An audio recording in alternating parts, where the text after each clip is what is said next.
I am an eternal optimist. So please, God, don't tell me that you're an eternal pessimist. I like to say I'm a realist. Oh, great. We're going to get along great. This is going to be great. This is Inside Wisconsin Sports with Trevor and Josh. Crowd is here, about to blow, waiting for me to start the show. Out the curtain, lights go up from home. Whoa! 3-1 base hit right center. That'll plate Yelich. The Brewers are on the board. Vaughn drives in another run. 1-0 Milwaukee. And he drives one to left, and Sanchez has another one. That was a missile out of here. 466 feet, the estimated distance. Churio drive into center field. It is back, and Churio goes deep again off of our camera. He just popped the lens. 2-1 coming from Chad Patrick. Fly ball to right, and it is up and gone. It's a 3-2 ball game on a long home run off the bat of Cortez. Butler, deep drive, center field. Perkins back, and the A's have the lead. 3 batters into the 7th inning. 0-2. And he struck him out. Alvarado comes in, strikes out 2 out of 3, and the A's take 2 of 3 from the Brewers in Las Vegas. I know it's just one game, but I have questions. Last night was a very confusing Brewers loss to me. That whole series was confusing. Weird ballpark. 13th game last night on a 13 straight game sequence in the schedule. I'm just saying, if you're a tinfoil hat wearer and you look at 11 home runs on 29 or 11 home runs, 29 runs total in game 1, and then it being a normal-ish game in game 3, what changed? What changed, Trevor? There's some weird decisions that were made by the Brewers manager last night. We'll ask a bunch of questions on the state of the Brewers coming up towards the bottom of the hour. But first, hi, how are you? Good morning. Hey. Welcome in Inside Wisconsin Sports. Trevor Thomas, Josh Albrecht. Hi. I forgot we were doing a radio show. We're not just fans there for a second. I was like, Oh, that's right. Hold on. Sorry, got to work. Wisconsin Sports Radio Network studios are powered by the Potawatomi Sportsbook. Everybody okay? Real quick, that was a line of storms and a half last night. It was. Oshkosh, and did you see the Culver's barn on 150? Did. I know. That was sad. Was. Listen, anything getting wrecked by weather is sad. You know, whether it be people's homes, buildings, businesses, it all sucks. It all costs money. It's all got to be rebuilt. Obviously, you hope first and foremost that everyone is safe. Everything else can be remade, right? Make sure the people are safe first. But that sucked. Seeing that social, I went, oh, not the Culver's barn. There was a 94-mile-an-hour wind in Oshkosh, and we were all like, good God, get in the batten down the hat, all the things. What right? What did I tell you yesterday? Would you rather heavy rain or heavy wind? Well, we got no wind, so I guess I'll take the rain because it was completely a dud by the time it got here. Yeah. Dud. But for I'm the on the people way it home. wasn't. Woof. I'm on the way home yesterday afternoon, and like our phones are going off, and like like a real phone alert from the emergency alert system. Yeah. Nothing. Rain. Be glad. Be Yeah, glad that that's what you got. And round 2 today. So let's just keep our heads on straight and be ready for whatever it is that the weather poses Wisconsin today. It's a 2-dayer of severe weather. So let's chill out and be safe. All right, let's play catch up. Packers. There, that work stuff is out of the way. So Packers mandatory mini camp, and the story of the day, amongst 5 things that our guy Spoff puts together on Packers.com. Yep, love Spoff. Was a big old visit with Tucker Kraft. Now, there's a lot of people that were like, hey, Tucker, week 1, let's go. That maths. It's like 10-ish months since he tore his ACL. So, cool. Everything went well in rehab. He hit 21.5 miles an hour, I guess, the other day as he was running. But the bigger story here in the offseason is there's a likelihood that he's going to be paid more than any other tight end in the entire NFL. And that is his goal. I want to play for this organization my entire career. I'm spoiled to have been drafted here, and this is all I know. Green and gold is all I know. So we'd like to keep it that way. And my agent and the Packers front office, they're going to be in those talks in time when it comes. You know, you guys will find out eventually. So yeah, you'll find out. Mm-hmm. As it will, like everybody will find out. And he wants to be here forever, but that's very easy to say in the contract year. Yes. Right. That's what they always say, right? They always say, yeah, I love it here. I want to be here. Of course you do. You also want to get paid. Yeah. The reason why I was excited, though, to hear this was because out of the three people, and we talked about this between, looking at Christian Watson, Devontae Wyatt, and Tucker Kraft. Tucker Kraft was the one that personally I was like, yeah, okay, get Tucker Kraft signed. Get him done. Get that deal done. And then Christian Watson got done first. And I was like, okay, I'm happy that deal happened. I was happy with the numbers in that deal. But in the back of my head, I was going, okay, but now get Tucker Kraft. Like I wanted Tucker Kraft done first. So having the conversation, having the media ask him about it, I'm like, okay, Goody's working on it. We're working on it. Let's get it done. I was not surprised, to your point, about the week one. He better be here week one. Right. Like, maybe fans were just going, knowing that the conversations with Parsons was, it's going to be at least a week, it seems, further back for his return than originally estimated. So maybe fans were kind of holding that, too, going, oh, I hope that's not the case for Kraft. Turns out it's not going to be. Kraft will still be ready to go by the start of the season. He better be, because it's real light at the tight end position right now. Josh Wiley's getting a lot of snaps because apparently Luke Musgrave is not well. Yeah, but we don't know details, right? We don't.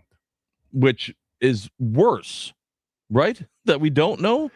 During the season, you might remember how much Matt LaFleur loves talking about injuries.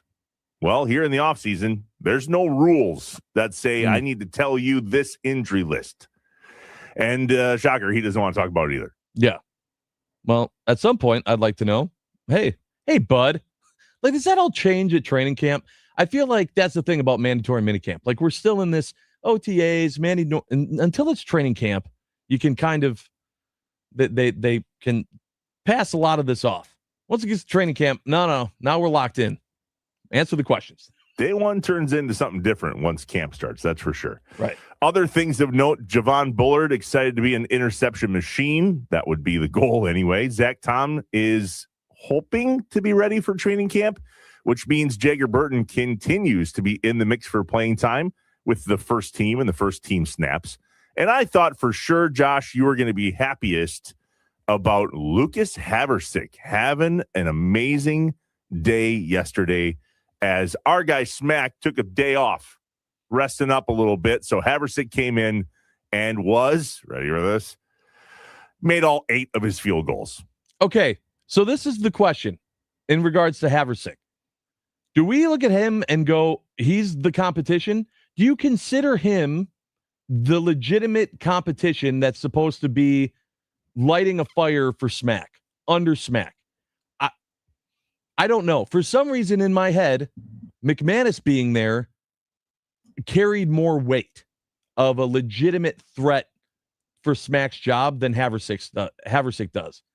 I don't know. Maybe that's just me. They're both kickers. They're both fighting for it. But I feel like if McManus would have been here and McManus goes 8, hits all of his kicks on Smack's off day, they go, oh, okay, McManus figures it out.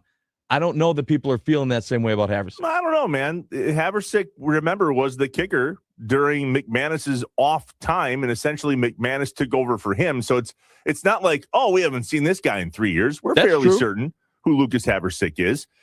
And I think the other thing in regard to the competition side is that Haversick isn't on any type of long-term deal. In January, he signed a reserve future contract after the season, which meant it was him and McManus. Well, then they drafted Smack, released McManus. Now it's Smack and Haversick. But because Haversick lost the job last year to McManus, everybody has their eyes on Smack as if it's not a kicking competition. And yesterday, Lucas Haversick was like, hi, still here. Hi, good to see you. How you doing? Still here. Like Don't forget about me. competition, would like to actually have a shot. Yep. Hopefully that's the case. The Brewers had a shot until the 6th last night. I have questions. Brewers. I have a lot of questions at the bottom of the hour in the I have questions portion of the show. 414-677-1250, the Nicolay Law talk and text line. Thank God this series is over-ish because it was just squirrely. It felt weird in Vegas. You mentioned it, Josh. All the home runs, the weird ballpark. It only had 8,500 people in it. And yet, per my group text last night, as we were watching the game, the home runs weren't like 298 feet. I mean, these are 466-foot bombs. Yeah. The reason why, for all you conspiracy theorists out there, the big thing was yesterday, and they actually said it after the game ended on the broadcast, that was the most normal game of the series, was that loss for the Brewers in Game 3. It just seemed like as that series went along, it went from most like a video game to still a video game to regular baseball. What was with the decrease, severe decrease in 3 games from, how it started to how it ended? It seemed very weird in a time when Major League Baseball essentially was like, yeah, we know it's not going to be at the stadium that you're actually going to play in. We know it's a minor league park that doesn't even hold 10,000 fans. Let's play just a few series here. Weird decision, weird outcome of games and how the games went. It was all just very weird. And as much as that 3-game series with the Brewers losing the series hurts, back out of this for a hot second. That was their 13th game in a row with no off day. And the majority of those, 9 of the 13, were on the road. Houston, Rockies, Vegas. Had a 4-game stint at home against the Giants. But in those 13 games, they went 8-5. Oh, okay. Winning. Right, which you take. Take every time. 3 on the road. And now an off day today, finally. Still 3.5 games up on the cards, 41-25 as we sit here now. And my favorite part of the schedule, Josh, that is the last game that starts after 7 p.m. between now and July 3rd. Love that. Yeah, big fan. Absolutely love that. West Coast can die. Sucks. The next time they go out to the West Coast is against Arizona on July 4th weekend, and then against San Francisco at the end of July. So, listen, I don't think the Pets' heads are falling off by any means. And I also don't think yesterday was one of those wins or losses, I should say, that go, well, yeah, I mean, I can come up with an excuse for that. It was the 13th game. It was on the road. We don't know who. No, we should have won that game last night. I have lots of questions. Yeah, and that brought up the big question that I had for the day, and we want your participation on the Nicolay Law Fan Talking text line, 414-677-1250. What pieces of this Brewers team are you confident in? Who? Obviously, you could say The Miz. Who else? Because Chad Patrick came out of the pen. There were talks. Hey, maybe you move Chad Patrick back in as a starter. It took 7 pitches. 7 pitches for that game to go from the Brewers are winning to the Brewers are losing. But why was he in there? Save it. Yeah. That's coming up, and I have questions in just a little bit. Be better. Hey, look, a guy wins a Midwest Nice Award in the NHL. It's one of us. Badgers. Cole Caulfield, Spash, Montreal Canadian, won an award last night. I'm not going to get the woman's name right or whatever this is. The Lady Bing Memorial Trophy. Okay. Sounded good? Yep. Pretty much the award goes to somebody that's good at hockey and is nice. Oh, I love that. The player to have exhibited the best type of sportsmanship and gentlemanly conduct combined with a high standard of playing ability. I read that because it's a Montreal Canadian in a Canadian French accent. Sure. And was like, oh, that's nice. Oh, Oh, I Look like at that. us being Midwest nice. Hey. Oh, hey. Oh, Thanks hey for there. noticing. And oh yeah, he wasn't on Team USA, which was a damn shame. Yeah, that did suck. But congrats. love what he's been doing in the NHL. Congrats to him as well. Why do we have nothing else to report on from Madison? Because there is nothing else. Mm-hmm. What are they doing with this AD position? Nothing. It's so frustrating. I don't know. Scheduled to appear next week. I need Jimmy Haslam to come out and say, by July 1st, we will have a new athletic director at Madison. We'll see. Apparently Haslam's the guy that sets the deadlines. So have him do it for the Badgers his own too. deadline is the question. We shall see. Real quick before we jump to Bucks, Joe Thomas confirmed to join us next week here on Inside Wisconsin Sports with Trevor and Josh. We'll give you the details on that as next week begins. But we've got questions for Joe, who has his hands are in the cookie jar, right? I mean, like he knows what's going on down there. Yeah, of course. He's been seen. He's been seen on campus. But I would still love to have him fill that position. Let's ask him. Yeah. All right. Speaking of Jimmy Haslam, Bucks. I feel like last night's win for the Knicks puts us one game closer to a decision from Jimmy Haslam. So this is so interesting because a lot of people said the same thing, right? Okay, we're one step closer to the season being done. And yet I asked Doug Gottlieb yesterday on the show, point blank, is the reason why this trade hasn't been announced because the NBA Finals is still happening and they're waiting until the NBA Finals is over to make the announcement. And he said, no. Why would you wait? He said it's because the deal's not done. But he also said it's because if the Knicks lose the finals, they're going to be in the mix. Sure. So you're thinking that we'll get the announcement very soon after because it's going to be if the Knicks win, okay, then it's over. They're not going to trade for I'm saying him. the Knicks are probably going to be in the mix. We talked about this a lot this week and how we don't necessarily know who's all in the mix. There's been surprises before. There's a lot of us that are at the moment of saying, okay, it's over. I mean, DG yesterday was like, you guys know it's over, right? To which I said, we do not. Yeah. No, I'm not going there until it's announced. But that's kind of the kicker, right? Is will New York make a play based on how the finals end? They're up 3-1 on a late tip. You'll hear that in the most electrifying sound of the day last night. Nice of the Spurs to show up in the second half. I mean, that was an insane failure from the Spurs that still led to a crazy play to where if you're watching that comeback from the Knicks, you're going, oh, when it happened, which is a fun moment to have in sports. But yeah, I mean, that was way more of a Spurs failure than it was a Knicks success that now leads it to a 3-1 series. Anything else?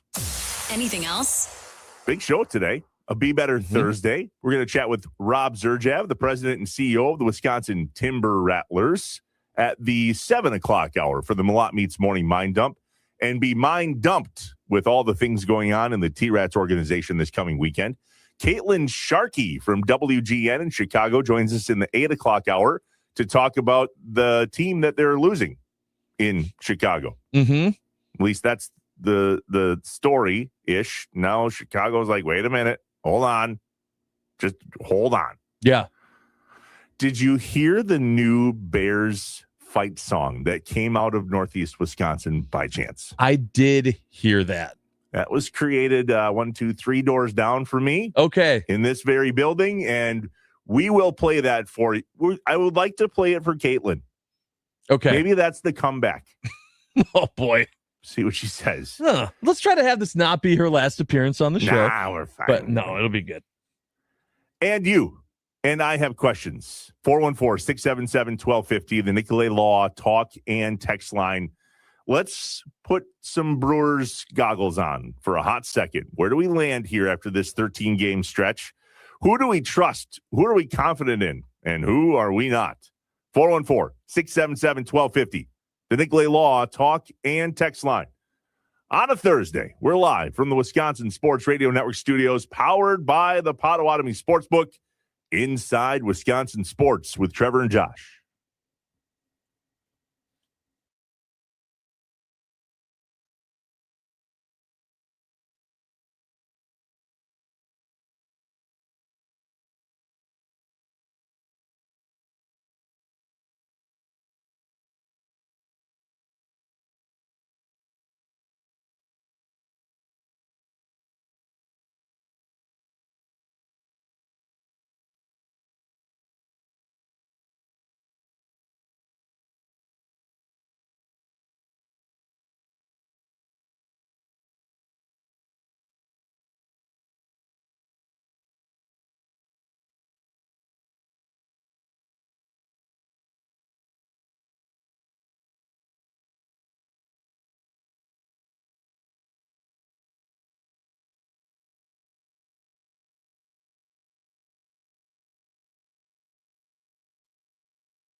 When things just don't add up, Trevor and Josh ask the hard questions or just point out how messed up stuff is. I only have one question. Can you fly this plane and land it? Surely you can't be serious. Do you view this season as a failure? You asked me the same question last year. What's the most important question the Badgers have to answer Saturday? This is a great question.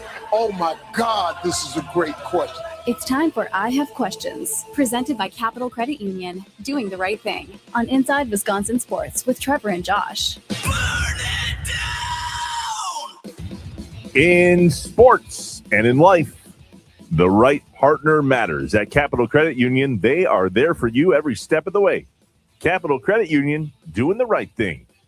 To learn more and have answers to your money questions, text money to 79489. My questions are about the Milwaukee Brewers this morning, Josh, and I know yours are too. Same. Inside Wisconsin Sports, Trevor Thomas, Josh Albrecht, and the Milwaukee Brewers in a puzzling one last night for a few different reasons, which has us assessing where we at. 41-25. Who do we trust? Who are we confident in? And who are we not?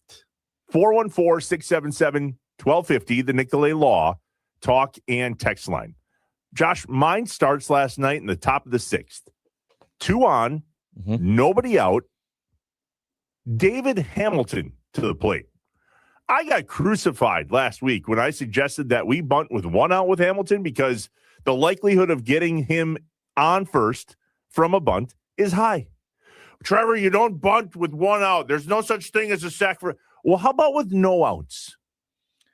The only argument I have against that is all of a sudden Hamilton's found power to where he doesn't need to necessarily always bunt, and you're playing in a minor league, stadium where pop flies are leaving the park. But that goes against Milwaukee Brewers baseball, small ball baseball. Everybody in the ballpark expected Hamilton to bunt. Cool. He should have in that moment. Just move the runners over. Who was up after that? Joey Ortiz. Okay. Doubtful, right? Right. So let's move the run. All Joey would have had to do was hit it into the outfield, and we score a run. Hopefully. Sanchez not fast. Another thing they probably thought about. But nobody out. Runners on first and second. We haven't exactly cleared the bases lately in terms of stranding runners. And so that decision right there, I was like, I don't like it. It did not make me confident in Murph in that moment. Then, hold my beer, why did Brandon Sproat get pulled from that game? That was definitely the question. 68 pitches. It seemed like he's dealing. The only thing I can think of was he hadn't been. Sproat had some ugly outings. So I don't know if there was something that Murph's trust factor, we're talking about the confidence factor in the rest of the Brewers. Was Murph's confidence factor in Sproat going back out there for another inning low enough to where he said, nope, let's leave it on this high point for Sproat, go to the bullpen, try to close this game down? That's what I'm guessing, but I'm with you. And I know a lot of people too were questioning that move of if the guy's dealing, why take him out? 6 inning pitched, only gave up 4 hits, 1 home run, 1 walk, 3 strikeouts, 68 pitches, and 44 of them were for strikes. That's about as good of an outing we can expect from Brandon Sproat. So the next question then, why not Aaron Ashby? It was the 7th inning. Last I checked, they only played 9. We don't think Aaron Ashby could have got us through the 7th and the 8th to get to McGill or Uribe?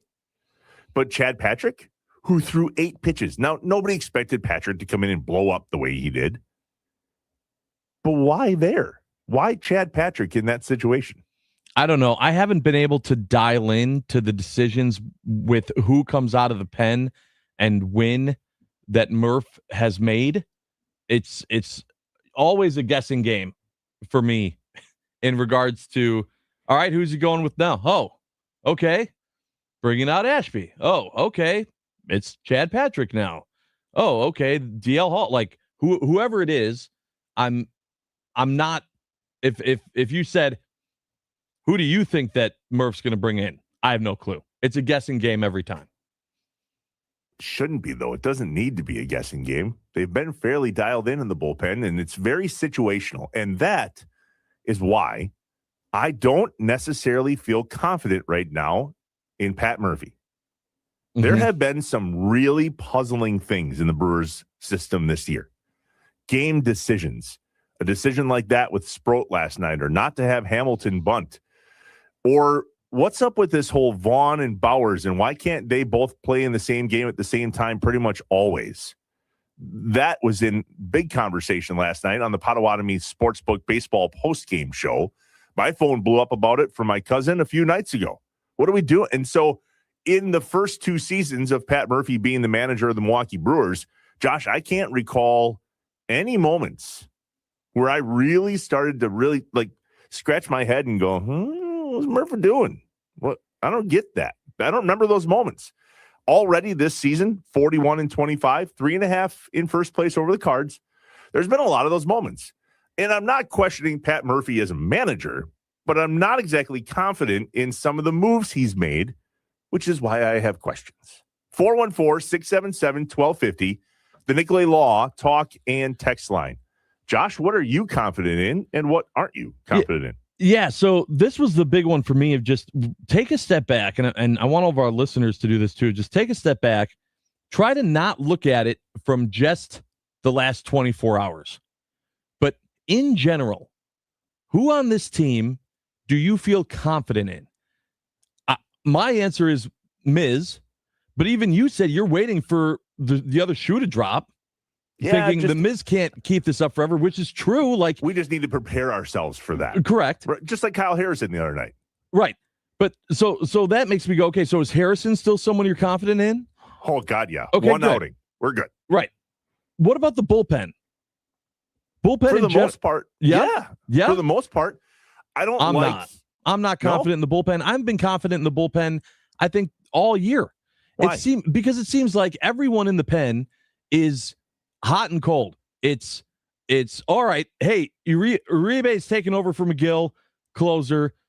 That's working. Well, okay, maybe not. Now McGill's back in that spot because Uribe's giving up some runs. All right, what about middle relief? Ashby. Yep, Ashby's been solid. Heck, he's got 9 wins. Look at this guy. He's incredible. Oh, now he's blowing leads. He can't hold the lead. There isn't a single person in the bullpen that I go, yes, we got to this guy. This is going to be 3 outs. I'm on my edge of the seat every time someone from the bullpen is in the game.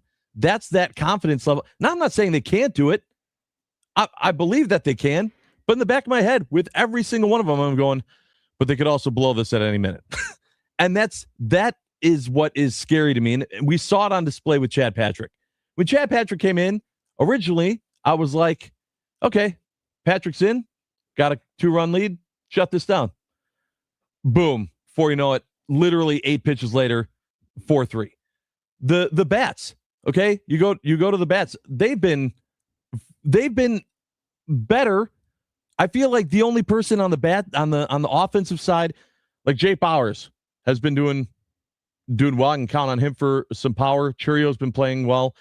I guess there's more pieces in the lineup that I'm feeling confident in. But even look at like Bryce Terang. Bryce Terang's been doing great this season. Yet in clutch moments, I'm not seeing Terang come through much either. It's like Terang's getting his shots, and I've had a lot of friends talk to me too, saying, yeah, I don't know. Bottom of the ninth with 2 outs, I don't know that I want Terang to be the guy at the plate. So I want to know, Nicolay Law fan talking text line, 414-677-1250, who are you confident in and who are you not confident in with this Brewers team? Let's go back to that bullpen for a hot second. The problem is we don't know who's in the bullpen and who's the starting pitcher. Just listen to the list of pitchers, and we think we can confidently say we know where they land, but that's where it gets dicey is, well, are they a starter or are they in the bullpen? I mean, Aaron Ashby, he started. Hell, he started in the playoffs last season. So, yes, he's a bullpen guy, but he can start. Grant Anderson, definitely bullpen. But then it gets weird. Coleman Crow, he started. Mm-hmm. Should be a bullpen guy, but he started. He came into the game as the last pitcher of the game the other night, and he started. That's confusing. Shane Drowan, same. Kyle Harrison, definitely a starter. The new guy, Kunal, he's out of the pen. McGill, we're not sure when he's going to pitch. Obviously, the Miz is the one thing that we're very confident in right now. But then look, I mean, Chad Patrick, should he be a starter? Should he be in the pen? Last night, we were wish he was a starter. Drew Rom, another one, we're like, yep, he's definitely pen, right? Brandon Sproat, we weren't sure if he was going to be in the rotation or even, frankly, make the roster this year. And now he's one of the 5 that are almost guaranteed to start. And then Abner Uribe. Why? DL Hall, unsure. Fitzpatrick just went on the 60-day. We're not going to get Priester back. No. Like, there's been a lot of questions about pitching. And yet, to your other point, Josh, if you look at hitting, it's hard because the hitting actually is going decently well from an average standpoint. A lot of the guys that are in that top part of the order are batting at least over 250. Terang's at 267. Jake Bowers is on fire at 277. The top 2 guys on the team, Andrew Vaughn and Jackson Chourio. Vaughn had a late start, but he's batting 370. Chourio's over 300. Yelly, man, did you see this last night? When he strikes out. Yeah, it's not pretty. Real bad. Yeah. Real ugly. I mean, this is so we're going to read some text here on the Nicolay Law Fan Talking text line. 414 said, it's baseball, fellas. Guys have off nights. Agreed. I know that. That's why I'm asking the question, who are you confident in? Are you able to look at Chad Patrick and go, I'm still very confident in Chad Patrick's ability and where the Brewers have him? He just had an off night. Or are you looking at him and saying, he was a starter, now he's in the bullpen, then he blew a game on 8 pitches. Question marks. That's where I am with him. I'm not saying, do we have talent? They're in first place. They've been playing. They had a great May. They're having an okay June. I'm not saying that this team in any way, shape, or form is blowing it. We got to worry. I'm just saying straight up confident level with the guys on the team and how Murph has them lined up. Who are you confident in? I can't say with the majority of the bullpen or any of the bullpen, really. I'm confident. And you just listed off some of those guys. Like Shane Drowan, okay. Am I confident with where Murph has him, though? I might like him more as a starter. Right.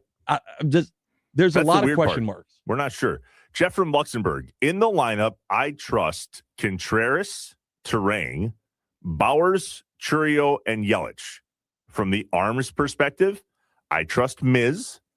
I trust Harrison, Jeff says, which is true. I mean, he had one bad game. I trust and I trust Uribe. I want to say I trust McGill and Patrick, but today I cannot do that, says Jeff from Luxembourg. Right. So that's a little bit that's what I'm saying. Like, I get it, Jeff, but that's the conversation of recency bias, right? That's because you woke up this morning and that was the case. If you could have trusted him before last night in your head, well, then maybe you still do. JB in the 920 has a good question. Okay. We think maybe they are testing guys in certain situations prior to big games. So I had that same question last night. And I wonder if in a 13th game, with 9 of the 13 being on the road, in the last game in a minor league ballpark, essentially, did Murph go, we don't need to win tonight? And I think maybe he's done that a couple times this year. There's been a few times where I think Murph's strategy isn't necessarily to win tonight. And that has been a bit of a change. I'm not putting those words in his mouth. I'm simply assessing the situation and going, maybe that's right, JB. Maybe he really is going, all right, we're 3.5 games up. We're 41-25, for God's sakes. We're coming off of a long stretch of games here. The majority have been on the road. The West Coast is not an easy travel schedule. Maybe we just look at this A's series and go, let's try some things. Let's see where we're at. Yeah. Maybe David Hamilton, to your point, Josh, could find a bit of power here. Maybe we don't need him to bunt with the guy on first and second. Let's see what he can do. Nothing. But I think that Murph is a manager that will try those things. And again, I still 100% believe in this team, and I've seen what they did. They're finding ways to win. That's what they've done the last 2 seasons, is find ways to win, even in frustrating, confusing, injury-ridden situations, right? It doesn't mean they don't question things. They swept the Rockies. That first game against the Rockies, though, was a painful one to watch because you saw guys blow the game. It went back and forth. They came up on top. Same thing happened in the first game against the A's. It went back and forth. You went, okay.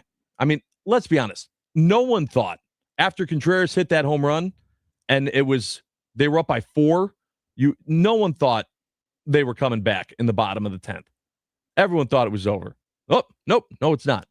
So it's just those situations make me go, and maybe this is just me wanting a World Series, but I'm looking at this team, not as now, but going, are we confident and dialed in as much as we need to be for this team down the stretch? Or should we be focusing on that as we go through the season? 414-677-1250, the Nicolay Law talk and text line. We're not necessarily poo-pooing all of this just from a series against the A's. Correct. Although the first question that we read this morning was, well, hey, I thought good teams beat bad teams. What's going on? Well, it's okay to assess the situation. Also, the A's aren't a bad team. We'll read more of your feedback when we get back after the most electrifying sound of the day. It's Inside Wisconsin Sports with Trevor and Josh from the Wisconsin Sports Radio Network studios, powered by the Potawatomi Sportsbook.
It's time for The most electrifying, Sound of the Day the most electrifying. on Inside Wisconsin Sports with Trevor and Josh. Brought to you by Best Electric. Learn more at bestelect.com.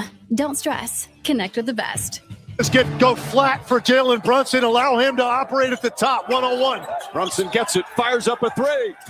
Shot no good. The tip, it's gone. It's gone. It's gone. With 1.2 remaining. Knicks take the lead. OG Anunoby, and it's 107-106. Bedlam here at the Garden. They can't believe it. OG Anunoby's tip in to cap off the Knicks' comeback win, call courtesy of ABC, ESPN, is the most electrifying sound of the day, brought to you by our friends at Best Electric. Remember, no job is too big or too small for Best Electric. Don't stress. Connect with the best. Call them today or visit bestelect.com. That was an insane moment. That was the moment that I was looking for all series long in this NBA Finals, to have it be on the same level as the Stanley Cup Final.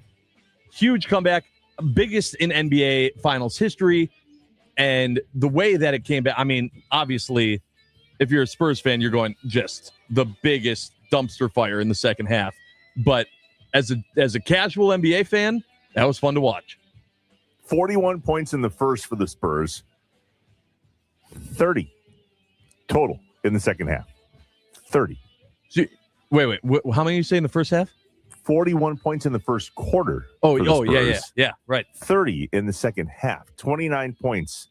They had a lead, and it is the biggest comeback in NBA Finals history. The Garden, I hope New York behaved a little bit better last night than they did after the loss. Oh, we'll talk about that and be better.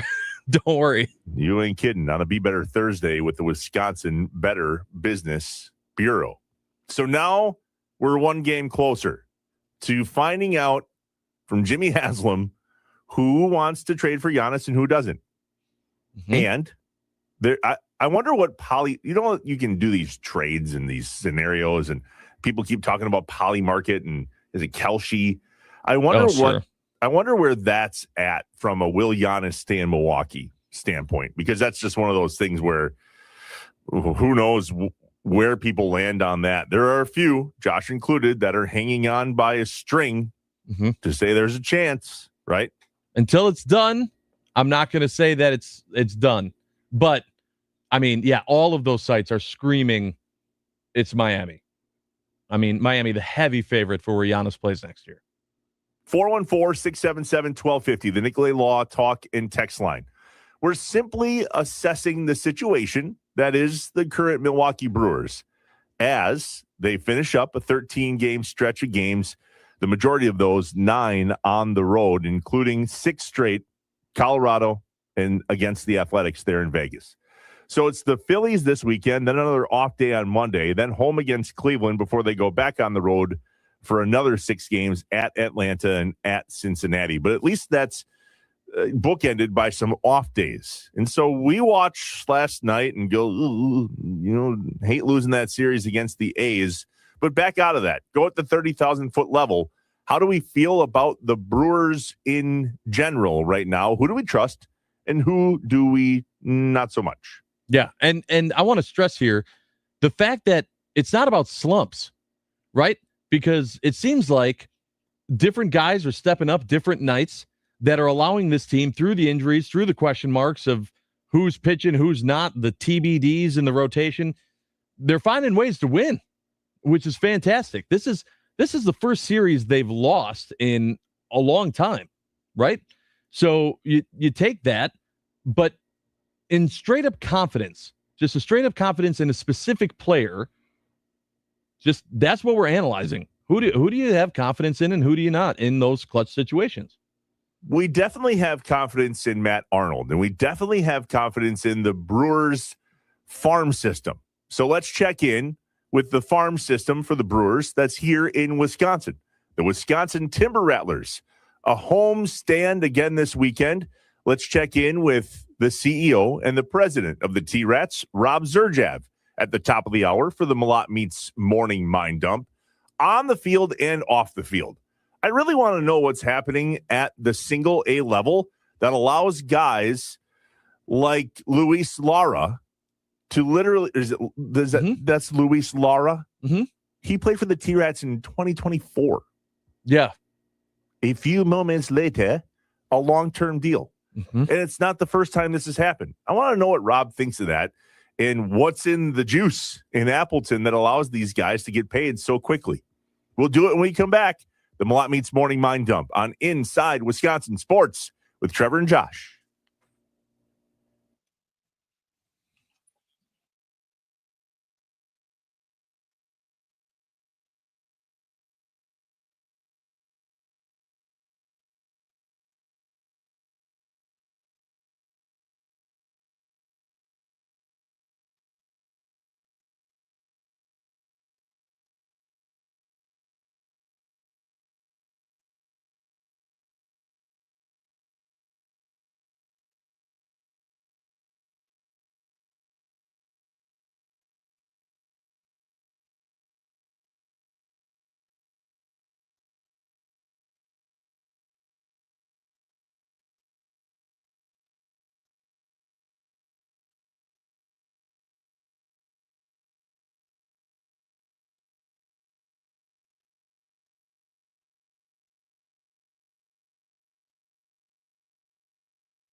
I am an eternal optimist.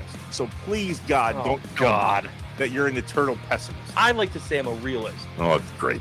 We're going to get along great. This is going to be great. This is Inside Wisconsin Sports with Trevor and Josh. Crowd is here, about to blow, waiting for me to start the show. Out the curtain, lights go up from home. Whoa! 3-1 base hit right center. That'll plate Yelich. The Brewers are on the board. Vaughn drives in another run. 1-0 Milwaukee. And he drives one to left, and Sanchez has another one. That was a missile out of here. 466 feet, the estimated distance. Churio a drive into center field.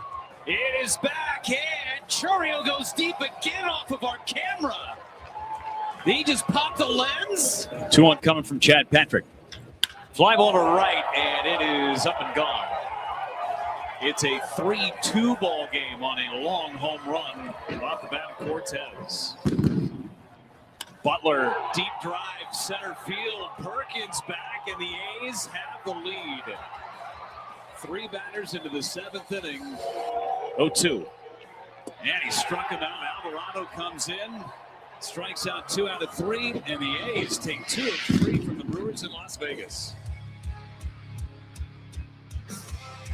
That's fine. Audio courtesy of Brewers TV. 8-5 over the last 13. They won 2 series and tied another out of the last 4. 6-3 on the road. And what do we say? Yep. If we can be 500 on the road, we're good. Yep, you'll take that every time. 41-25 and 3.5 games over the Cards in first place. Those are things to celebrate, whatever, about last night in this weird-ass park in Las Vegas. Moving on. Yeah, glad we're done there. Welcome to Hour 2 of Inside Wisconsin Sports. Trevor Thomas, Josh Albrecht. Hi. Live from the Wisconsin Sports Radio Network studios, powered by the Potawatomi Sportsbook. And joining us now on the guest hotline, as we begin the Malott Meats Morning Mind Dump, Rob Zerjav will be here to get all the things off your chest and out of your head as you start this Thursday. Here we go. I hear voices in my head, they counsel me, they understand, they talk to me. The coffee is kicked in. We're awake and ready to roll. Let's get some things off our chest and out of our heads. You don't know what it's like to be me out here for you. It is an up at dawn, pride-swallowing siege that I will never fully tell you about, okay? I'm as mad as hell, and I'm not going to take this anymore. I'm in a glass case of emotion. What we've got here is failure to communicate. We've got no food. We've got no jobs. Our pets' heads are falling off. It's time for the Morning Mind Dump, presented by Malott Meats. High-quality meats at a fair price, safely delivered to your front door. To learn more, visit WisconsinMeatMarket.com. Experience the power of the family meal with Malott Meats on Inside Wisconsin Sports with Trevor and Josh. The guest hotline powered by Gruber Law. One call, that's all. Rob, you know all about our friends at Malott Meats. I feel like they were just doing a little grill out at the ballpark with your chef most recently. Did you see that? Yeah, no, they're a very nice partner of ours as well. Yeah, great products. Get some ribeye on your plate for Father's Day. Head to WisconsinMeatMarket.com. Rob Zerjav, the president and CEO of the Wisconsin Timber Rattlers, joins us to chat all things homestand and all things baby Brewers. And my first question for you was, what is in the water in Appleton? And are you starting to negotiate these contracts with these guys right when they get there? Like, I feel like you deserve more credit than you're getting here for guys like Luis Lara or Cooper Pratt or maybe Jackson Churio back in the day. Like, you must start the conversation right when they get there, right? Yeah, how about that? I think Andrew Fisher knows that because he is putting on a show right now. But yeah, a lot of talent has come through Appleton the last couple of years. Well, and that was my question for you, Rob, was just looking at Andrew Fisher and how he's dominated. First, I can't remember a time, and maybe it's with the help of social media and seeing the clips of Andrew Fisher's bombs leaving the park, but I can't remember a time when fans of the Brewers were this dialed in to what was happening in the minor league farm system all the way down to single A ball. Yeah, it's social media. You know, we had this when Jackson was with us. It was somewhat similar, but you didn't have, because the home run is the highlight. I mean, that 10-second clip and the way he swings the bat so hard, so violently. There's a lot of swing and miss there, but when he connects, I mean, he's hitting 440-foot bombs. And, you know, yesterday he hit his 19th. Our season record is 21, and he's almost there halfway through the season. So, I mean, he's on pace for 40 home runs. We love that he's still with us. I know that everybody, other than maybe everybody in our front office, wants him to be up at AA, but we're very happy that Andrew is still on our team. And it's great. It's great that people can see what he's doing. And again, our production team does an incredible job. Our social team does an incredible job. I'd highly recommend following the Tim Rattlers. You get those highlights, but the behind the scenes stuff too, and to get to know the person Andrew Fisher is. He's done some nice stuff with us on social. So just a great guy. Great to see him succeeding. But then there's another 10 top prospects that we have on our team as well. So it's a good time to be a Tim Rattler fan. So talk to us quickly about that, because you said everyone besides maybe your front office wants him moving up to AA. Talk to us about that process of knowing, all right, this guy is lighting it up. They've been talking about him at the major league level. His name is being talked about. He could leave us at any point on any day. How from an organizational standpoint, how do you handle that? Just to highly encourage everybody to come out to tonight's game, come out this week, because we honestly don't know. I will get a text, or not, actually, no, I'll get an email saying Andrew Fisher is moving on. So I will know sooner than, he'll obviously know. He'll probably have his bags packed. He probably will be gone by the time that I find out, and I'll be the first in our organization to know that. So, I just highly encourage everybody, if you want to see him in person, which I would. I'm guessing you're not going to go down to Biloxi, so come on out to Appleton, because it's something special. Rob Zerjav, the president and CEO of the Wisconsin Timber Rattlers, the high single-A affiliate of the Milwaukee Brewers, who are in second place, 4.5 games out of first, 31-24, thanks to guys like Andrew Fisher and Luis Pena, who's back in the lineup after his little scare. How do you guys compete at this level with these baby Brewers, knowing that Andrew Fisher could be gone tomorrow? Yeah, again, everybody realizes that the goal is to be a big leaguer. But the Brewers culturally have done a great job, especially the last 5 to 8 years, really pushing winning at the minor league level. It used to be all about player development, move guys, get guys up. The goal is to become a major leaguer. And I think the Brewers have done a very nice job, again, culturally getting teams to buy in to win. And you're starting to see this the last handful of years. They're winning championships. They're having the best record in the minors combined with all of their teams. The guys want to win. And then you're seeing that at the big league level now, where it's not about getting to the big leagues. It's about winning. It's about winning at the big league level. And so our guys know, guys are going to move on. There's going to be another guy that's going to get plugged in. And like I mentioned, we have a ton of top prospects on our team. We have a lot of talent on this team, and everybody will be happy when whether it's Andrew or Josh Adamczewski moving on. He's over, I think, 330, batting 330 right now, just playing incredibly well. I anticipate these guys moving on. If not, again, after the first half ends next week. If it's not next week, it's going to be soon. So, you just keep performing, and there's guys at the lower level that are going to come up to us, and they're going to want to win too. So before we get into all the amazing things that people can look forward to on this upcoming homestand, there was also a charity softball game that took place at Neuroscience Group Field. Talk to us about the people that came out to see the Jordan Love charity softball game out there, and how the turnout was. And were you there? Did you get to see that? We played we saw a highlight of Jordan Love protecting himself in that game yesterday that gave Trevor quite a scare. God. Yeah. Did you see the game? game? Yeah, I was there. I actually thought I saw it live. I thought it got him in the head, and I'm like, that's the end of it. Yeah, right. Yeah, a handful of years ago, there's again a viral clip. Clay Matthews was pitching. He took one right off the face. We've instituted a net in front of the pitcher now. The guys still don't like using it, but we highly encourage them to stay behind that net. A ton of it was sold out. Jordan Love, Micah Parsons, they were co-hosts for it. What's amazing to me, and again, this is me as a baseball guy, our baseball players, they're out there throwing the football, they can shoot hoops, they can play golf. To me, they're athletes. You got these Packer players that come out, and then you see, yes, they are world-class athletes. They have no idea how to play baseball. They can't swing the bat properly. They have a hard time throwing. As you saw in that clip, some that should be able to catch have a hard time catching. They overrun every base. Up a pass in general. Yeah. But that's what's fun about it, because then you see, hey, look at me. I'm better at softball than they are, and they're getting paid millions of dollars to play the sport.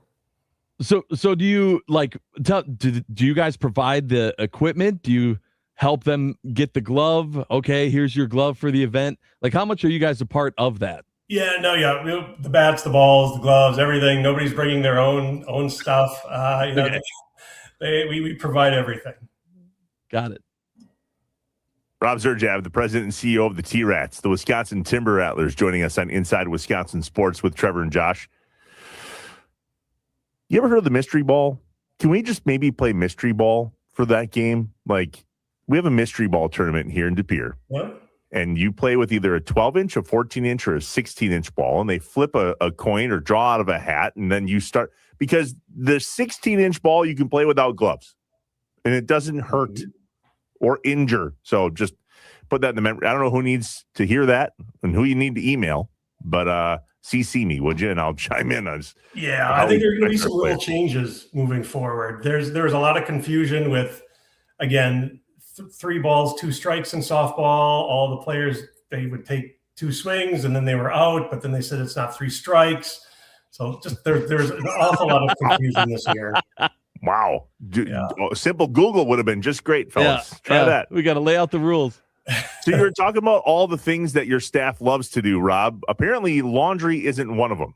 There's a New Jersey today, a New Jersey tomorrow, and a New Jersey on Saturday. Tell us about the weekend that is the homestand here in Appleton. Yeah, we have a ton going on. Starting tonight, it is Toy Story night tonight. Really cool jersey, very unique partnership that we have with that's going to be with Disney and Toy Story. Buzz and Woody will be at the ballpark, but the guys are wearing a very cool jersey today. Tomorrow we have a Jesus Made jersey giveaway to the first 1,000 through the gates. Star Wars night is on Saturday. I know you guys love Star Wars, so I'm sure we want to get really into Star Wars. I do love Star Wars. Okay. I'm a big Star Wars fan. So Star Wars night on Saturday, we'll be wearing very cool Star Wars jerseys, tons of Star Wars characters at the ballpark. Always a fun night. And then Sunday, Jackson Churio bobblehead giveaway. It's Brewers Sunday. We'll be wearing our Brewers uniforms. So it is jam-packed. Yeah, every game we have something fun going on, and it's cool to talk about because every day is going to be unique. But every day is just great for the fans off the field. And then on the field, we've been playing great too. And then it looks like, according to the website, Sunday, you also, during that game, is an Evan Williams meet and greet. Yeah. So much going on. Yeah. So Evan, he's a great guy. We host. Yeah. He's a big part of our off season. He hosts a Packer recap show up in our club level during the off season. But he'll be there on Sunday. So yeah, you can get a special package to get kind of a meet and greet autograph with Evan. So yeah, there's a lot going on all weekend. For more information and for tickets, check out the homestand this weekend down in Appleton at Neuroscience Group Field at Fox City Stadium. Head to the website, timberrattlers.com. How your Fond du Lac Dock Spiders doing? Good, very talented group. We've been coming out on the short end, very strange reasons. Had a big win the other night, and I'd highly, if you're looking for something fun to do, the ballpark, a lot of changes at our ballpark down in Fond du Lac, and again, a fun kind of throwback way to watch baseball, but has all the amenities, the video board. There's a new turf field. It's gorgeous. New seating areas, great food. So yeah, I'd highly recommend coming out to see the Dock Spiders. Well, we'll hopefully see you this weekend. We'll definitely catch up with you guys again in a few weeks when you're back home once more. Rob Zurjev, the president and CEO of the T-Rats. We appreciate you, Robbie. Good to see you. Yeah, thanks, Trev. Thanks, Josh. Appreciate it. Thanks, Rob. The Wisconsin Sports Radio Network guest hotline, powered by Gruber Law. One call, that's all. Have you been? I don't know if we talked about this. Have you been to a Northwoods League game? Yes. I think I was not confident. I'm not confident in it. Lakeshore Chinooks. Yes. Kenosha Kingfish. I've been to a Chinooks game. Okay, so but then it's been a long time since I've been to a Chinooks game, but I have been there. Green Bay Rockers, Fond du Lac Dock Spiders, all those guys trying to make it up to the level that is the Wisconsin Timber Rattlers. Good to chat with Rob. All right, when we come back, it is a Be Better Thursday with the Wisconsin Better Business Bureau, who in the last week here in Wisconsin sports, maybe in sports in general, or maybe at your own peril in your home life, your call. 414.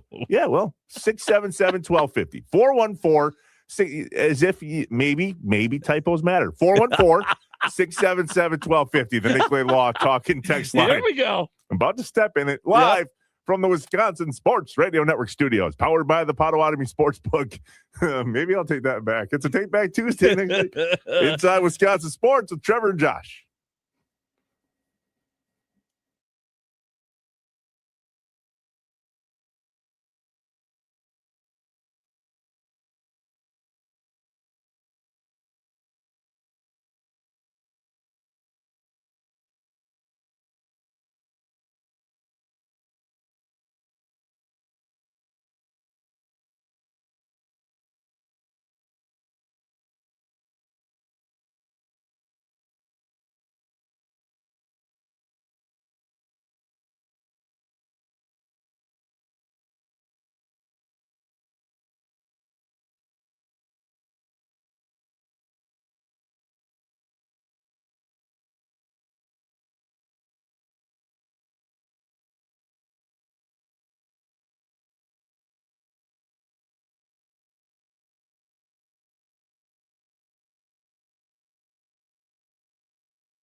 It's time to answer the question, who needs to be better? Is it a team? I need to be better for our team. A coach? I got to be better as a coach. A player? I got to be better.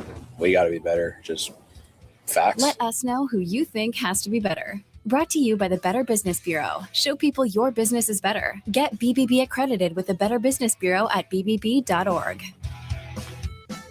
That's right. It's time to answer the question, who needs to be better out there in Wisconsin sports, the sports world in general, and beyond? Brought to you by the Better Business Bureau. 90% of consumers recognize and trust the BBB accreditation seal.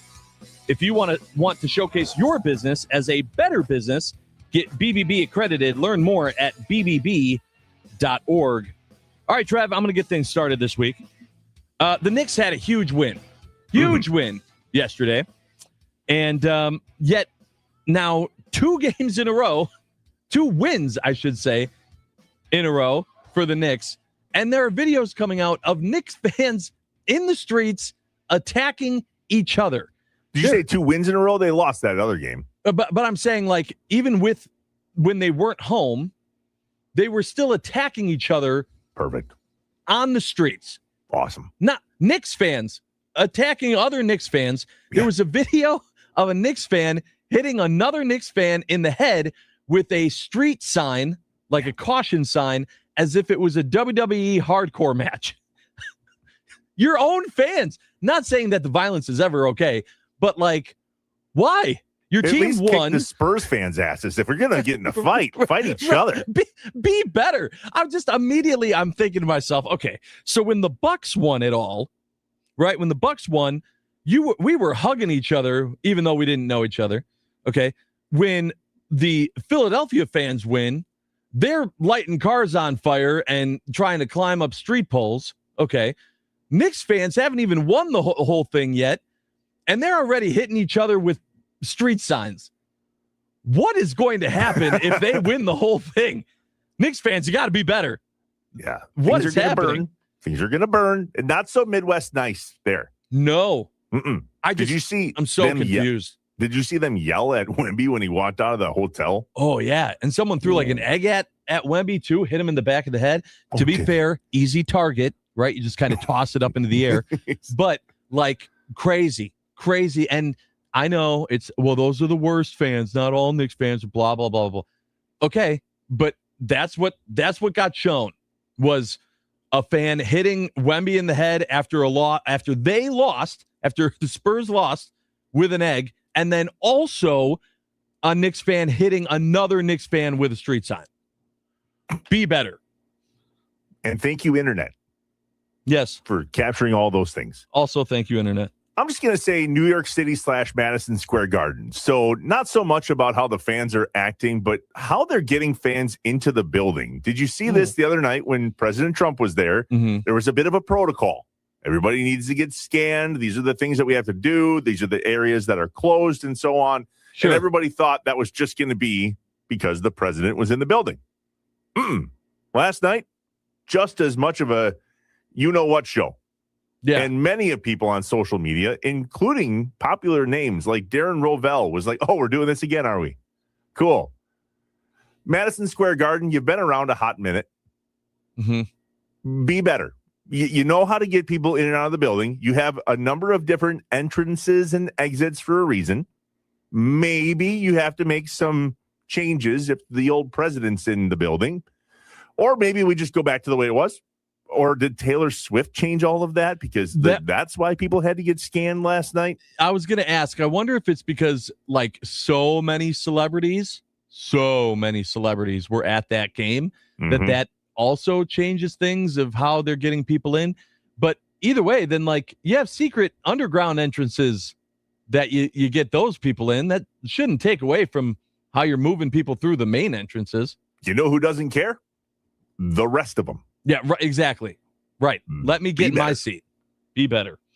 Hey, people who are really upset about this new trust area and who didn't have those season tickets beforehand need to be better. I'm trying to, we put it out yesterday. We talked about it. We've talked about it for 2 days. I'm still sitting here looking for a legit argument here of why this is terrible. I haven't seen it. Unless your name is Amy or you're one of the people that have had season tickets for years behind home plate, I'm still trying to figure out how this directly impacts you. And I haven't gotten a reason. So I either need those fans to give me a better reason or just accept it for what it is and be better. Plain and simple. Need to be, 0.0089%. That's the 375 seats in comparison to the 41,900 that are available at AmFam Field. Mm-hmm. I have no further questions, Your Honor. Yeah. Yeah. And the other thing, too, is the only argument I've heard here that has any bearing at all is the optics. The optics of how it looks on TV. If the people that, get those seats aren't in those seats, and now you're seeing on every pitch open seats for, in the first couple of rows on TV for every pitch. I get it. That's not a great look. We also don't know that that's going to be the case yet. Like, this isn't even happening until next season.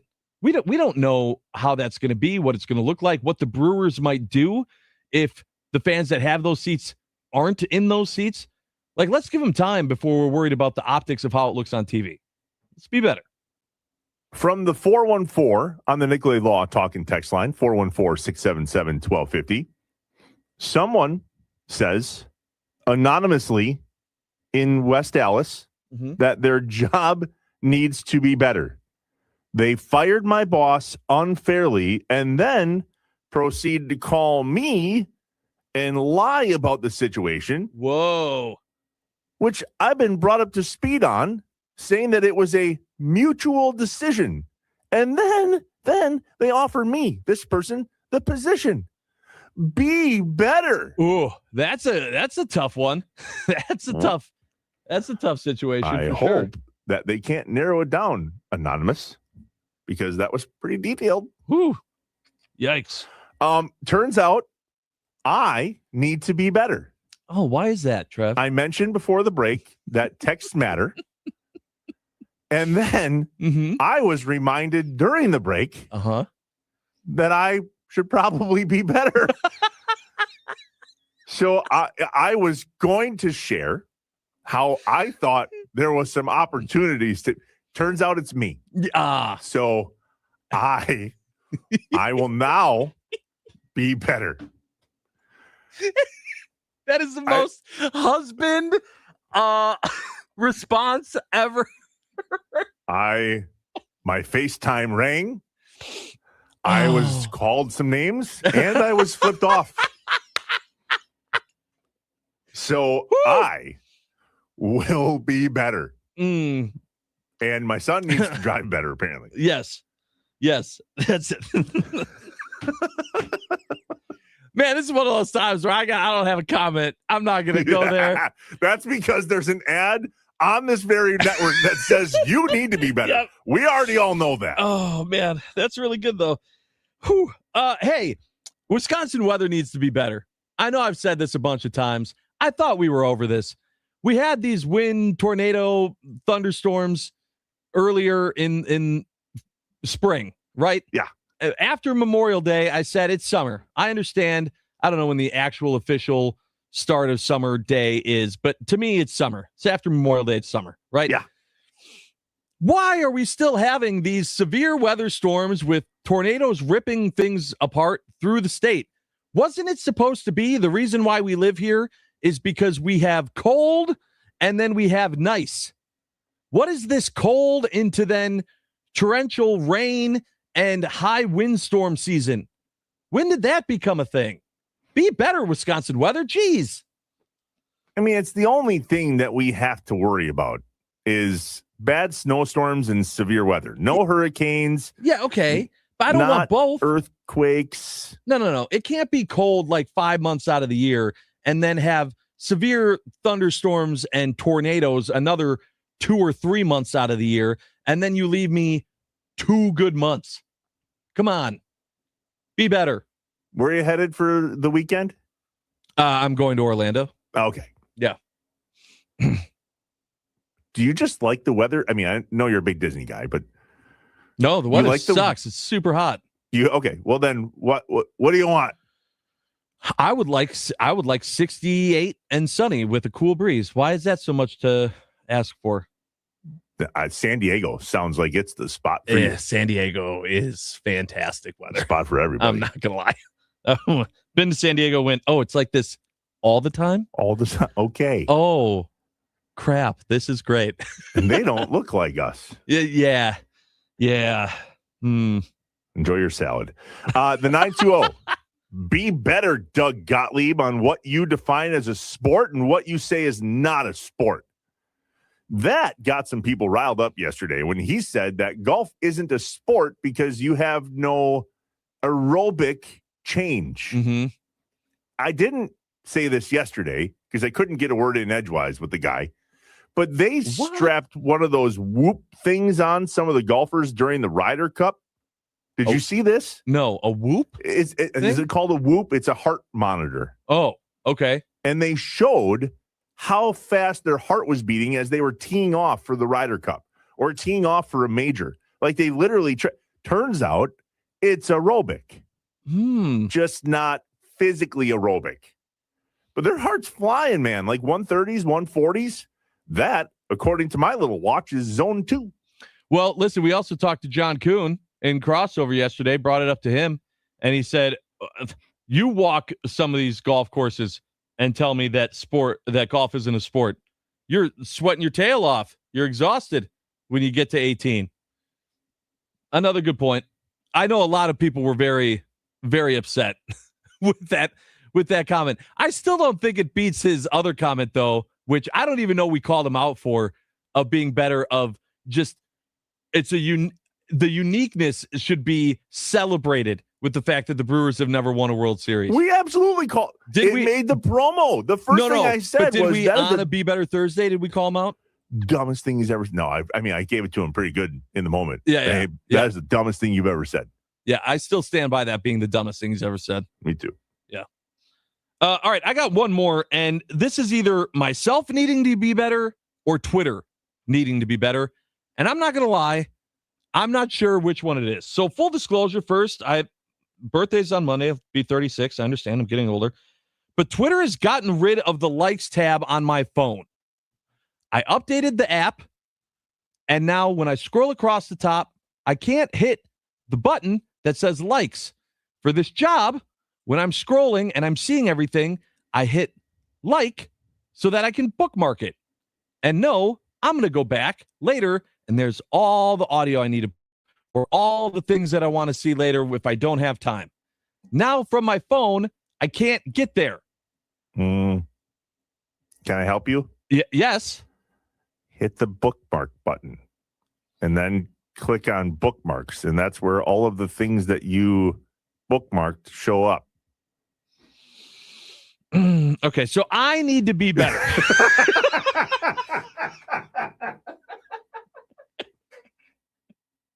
All right, so in about half a second, I immediately found exactly where they go, and now I feel like anyone who doesn't know how to email a PDF. I am now old. I am now the oldest person, and I understand why anyone in their 20s hates me. Okay. All right, cool. This is it. Life is over. This is it. It's all downhill from here. Okay. I don't. Is it even worth being better, or is it just over? Is life just over? No, well, wait till you're 40, bud. Things hurt. Oh, I don't. Okay. Hit the bookmark button. Found it. Like literally, you said that. I was like, oh, here's a history tab, and there's the bookmarks and the likes and everything I've been looking for like a week. Okay, got it. Cool. I'm sweating. That was funny. We have our producer Aaron in here shadowing, and he just gave me a look like, yeah, okay, bud.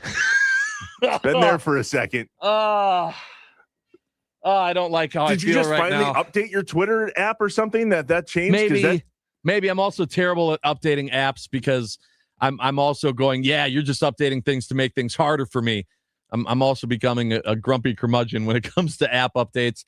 I'm not liking any of this right now. Can we move on? I'm not sure. Okay. I want to preface. I'm reading Amanda, I am reading from the talk and text line, the Nicolay Law talk and text line, 414-677-1250. Okay? Okay. My wife needs to be better from the 608. I just happened to walk into the garage as she was pulling out to leave. The Jeep she was driving was moving in reverse with the garage door completely shut. I damn near blew out my vocal cords screaming for her to stop. Luckily, she finally heard me with less than an inch to spare.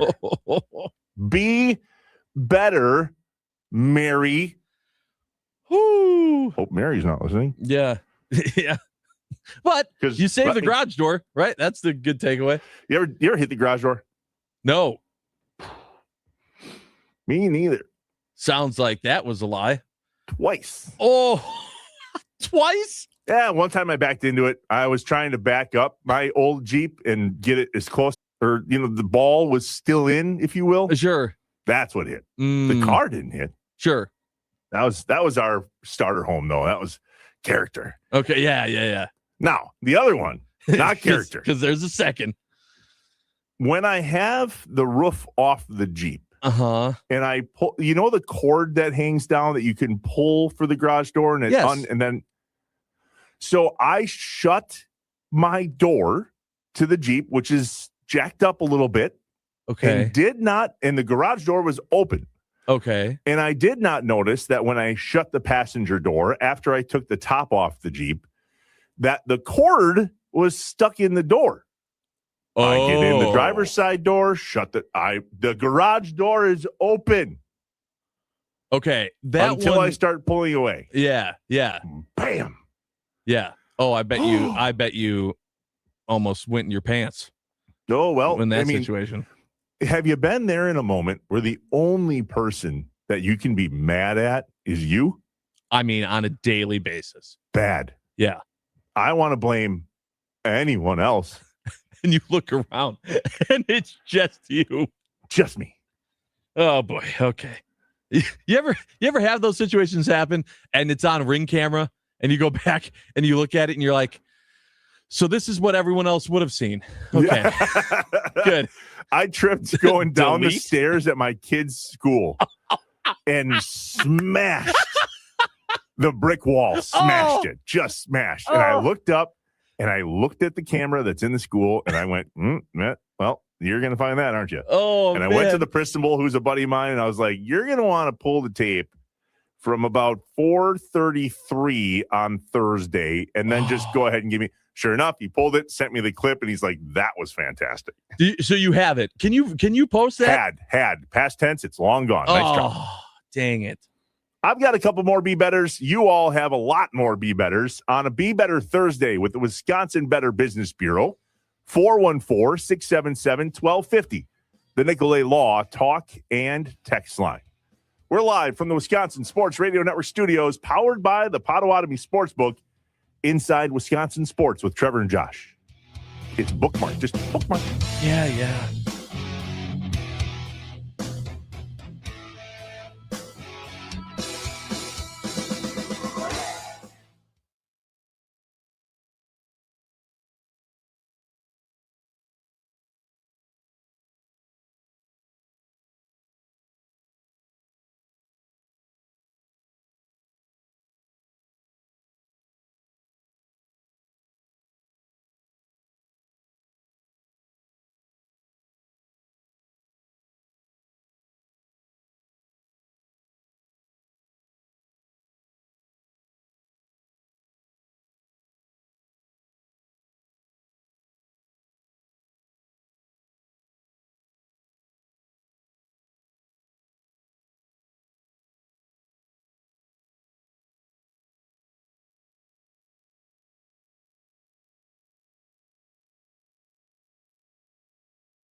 Hey, the Queen of Spice is heating up breakfast at Wendy's with new items like their jalapeno sausage, egg, and cheese biscuit, the jalapeno bacon, egg, and cheese biscuit, and a spicy side twist of jalapeno bacon seasoned potatoes. It's available for a limited time, so get a bite while you can and spice up your morning at Wendy's. A Be Better Thursday on Inside Wisconsin Sports with Trevor and Josh from the Wisconsin Sports Radio Network studios, powered by the Potawatomi Sportsbook.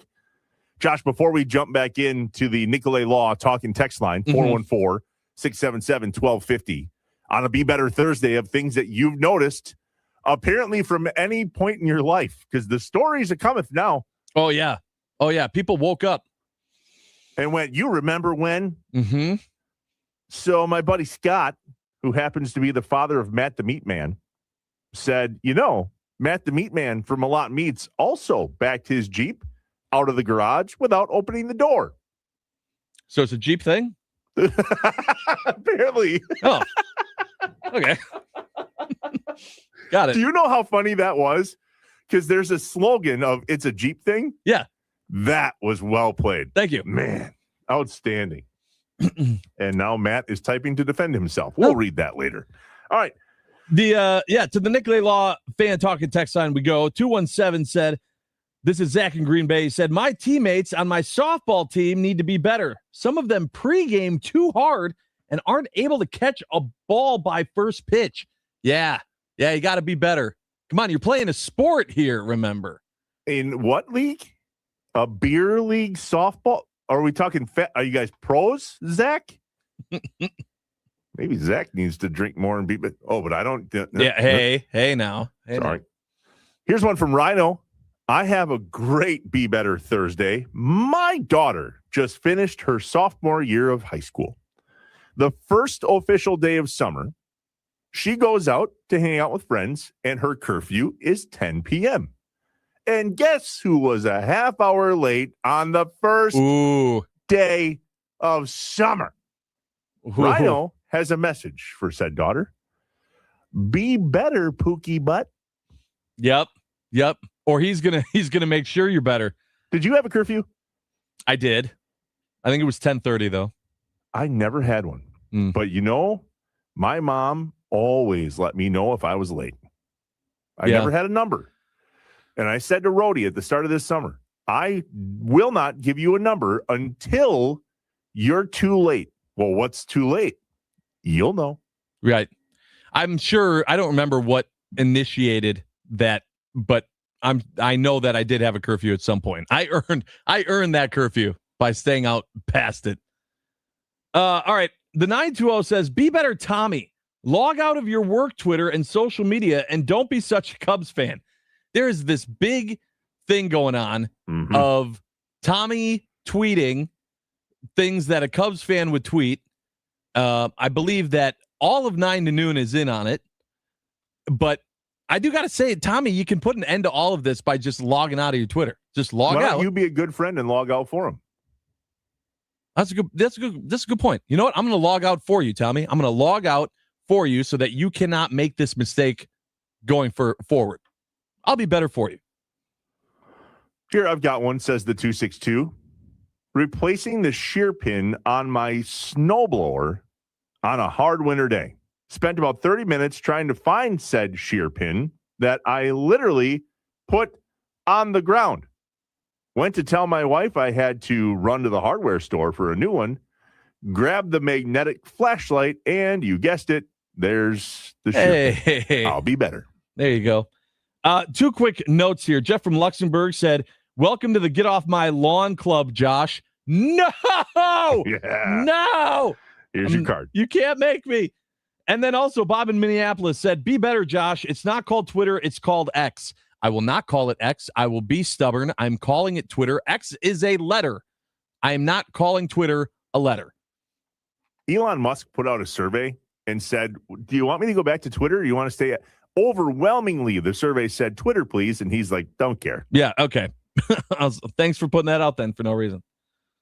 414-677-1250, the Nicolay Law talk and text line. Josh, anything more? They were coming in just hard and heavy. We appreciate everyone doing so. Jacob in a van said, I'm just mad about the wind and the weather because it didn't take my trampoline away yet again. Listen, I've given up hope that will ever happen. So I don't even think about it anymore. I'm pretty sure that it's magically bolted to the ground. Plain and simple. Zach chimed back in about his little softball team drinking too much and said they can drink all they want, but if they can't play their position, at that point, it becomes a safety issue.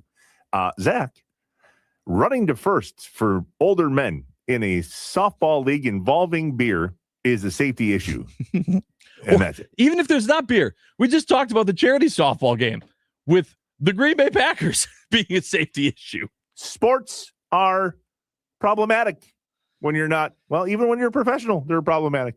Hey, do you think that the Bears will have a softball game in Indiana? Who? Mm-hmm. Caitlin Sharkey will let us know. She's joining us next from WGN, Channel 9 down there in Chicago. I wonder if she can spell Hammond. We've got a new intro song for her when we get back on Inside Wisconsin Sports with Trevor and Josh. Bears still suck.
I am an eternal optimist. So please, God, don't tell me that you're an eternal pessimist. I like to say I'm a realist. Oh, it's great. We're going to get along great. This is going to be great. This is Inside Wisconsin Sports with Trevor and Josh. Crowd is here, about to blow, waiting for me to start the show. Out the curtain, lights go up from home. Whoa! Fight song. Here we go. Hammond, Indiana, Hammond, Indiana, Hammond, Indiana. Let me say it once again. Oh my gosh. Hammond, Indiana, Hammond, Indiana, Hammond, Indiana. McCaskey chose this terrain. If you'd like to have a logical explanation how the Bears became an Indiana installation, I will say without a moment of hesitation, Springfield fumbled, so we fled the state. Everybody to Hammond, Indiana, Hammond, Indiana, not Chicago, Soldier Field, the lakefront, or Rome. But Hammond, Indiana, Hammond, Indiana, Hammond, Indiana, the Bears' new home. You know, wherever you go, you still suck. There we go. Audio courtesy of a sister station up here in Northeast Wisconsin, where I'm at WNFL here on the Wisconsin Sports Radio Network, WIXX Radio. Andrew Hayes wrote that, sang that, and Josh, he did it live. Brilliant. I would not have the guts to do that live, but he did, and it was brilliant. That made national news. Yeah. CNN reached out and was like, hey, you want to talk about that? Can we use that? Jeez. Good tunes. Good tunes. Will it become reality? We're going to find out. We've got the right source on Inside Wisconsin Sports. Hour 3. Trevor Thomas, Josh Albrecht. No hi today, Josh. Just hi. I'm just behind the scenes. I've been watching Caitlin, just all the emotions through the last minute and a half. Hi, Caitlin Sharkey. Hi, guys. Sharkey. Hi, guys. The guest hotline. This powered by Gruber this Law. whole this stadium saga is it's just like, if the allergies don't kill me this spring and summer, the stadium saga will. It's insane. We did run that clip on WGN 2 nights ago. And like, our anchors loved it, thought it was hilarious. And they're like, he has a really good voice. I was like, he does have a good voice. And we thought it was really well done. So we could laugh at it. Well, yeah, we ran it in our show. Loved it. So just tell us, give us the update. First and foremost, we have plenty to talk to you about today, Caitlin, but tell us the whole lowdown of where we're at with the Bears legitimately moving to Indiana. I'm still in the I don't believe it part of moving to Indiana. So I understand that they released a statement, and to me, like, it's one of those things where you read the statement for the first time and you're like, okay, this seems like, okay, they're taking a step forward. And then you read it a few more times and you're like, what did they really say? Like, there's no specific site. Now they don't even know where the site is. Like, so they're like, oh, we're going to go to Hammond. But there's multiple different sites. There's so many things that have to still fall into place. So for me, it's like, I think it's another leverage tool. I think it's just another political game. And I mean, I don't think they should go to Indiana. I don't think it's the right move for the franchise, but I also understand the money side of it, the financial side of it for the McCaskies and everyone else. So I won't believe any of this, guys, until they're literally putting a stadium up, like construction starts. I won't buy any of it. Let's just hypothetically say, though, that construction starts in Indiana. Chicago fans aren't real nice to Packers fans when we come to town. What are they going to be like when their own team is playing in Chicago, but like not planning on that in the future? Yeah, it's bizarre. And I mean, I'm in like the southern part, like I'm in like the West Loop area of the city. So I'm probably a half hour away from where Hammond, Indiana, they would put up a stadium. So you're like, in reality, you're like, okay, it's not that far. Like Arlington Heights for me is way further away than Indiana. So logistically, you're like, okay, it's just the idea of leaving the state such a storied franchise, one of the oldest, and it's like, man, that just wouldn't make sense. It wouldn't sit right with me. But they also have so many other hurdles, like I said, to clear. The NFL has to vote on it. Like the NFL has to go, hey, are we going to host a Super Bowl? Like the whole idea and point of this is to like host Super Bowls and big events. Is Hammond, Indiana going to be the site of a Super Bowl in 2040?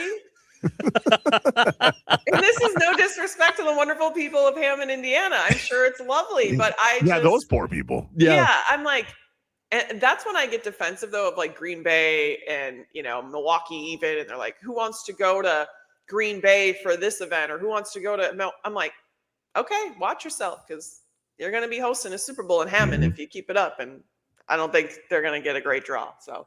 If this happens down there, is the NFL considering this a relocation? Like, is it a franchise moving? Because, I mean, we're 30 miles, right, from the current Soldier Field to where the possible site is in Hammond? I mean, you have to think of it that way, because also, and I'll be going up there shortly, where they practice, their beautiful practice facility in Lake Forest is the complete opposite direction. So it's like it's almost Wisconsin. Like, I feel like I'm closer to Wisconsin some days when I go up to Lake Forest than I'm here in Chicago. So that's so north.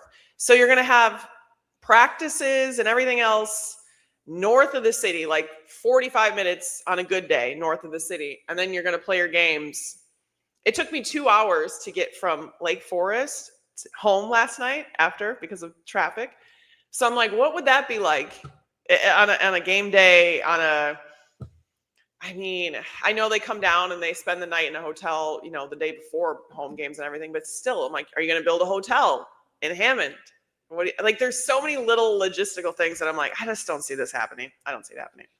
So I want to know, Caitlin, are the Bears fans, because a lot of the Bears fans that I talk to aren't outraged. They're essentially saying, yeah, you're from Wisconsin. You don't understand.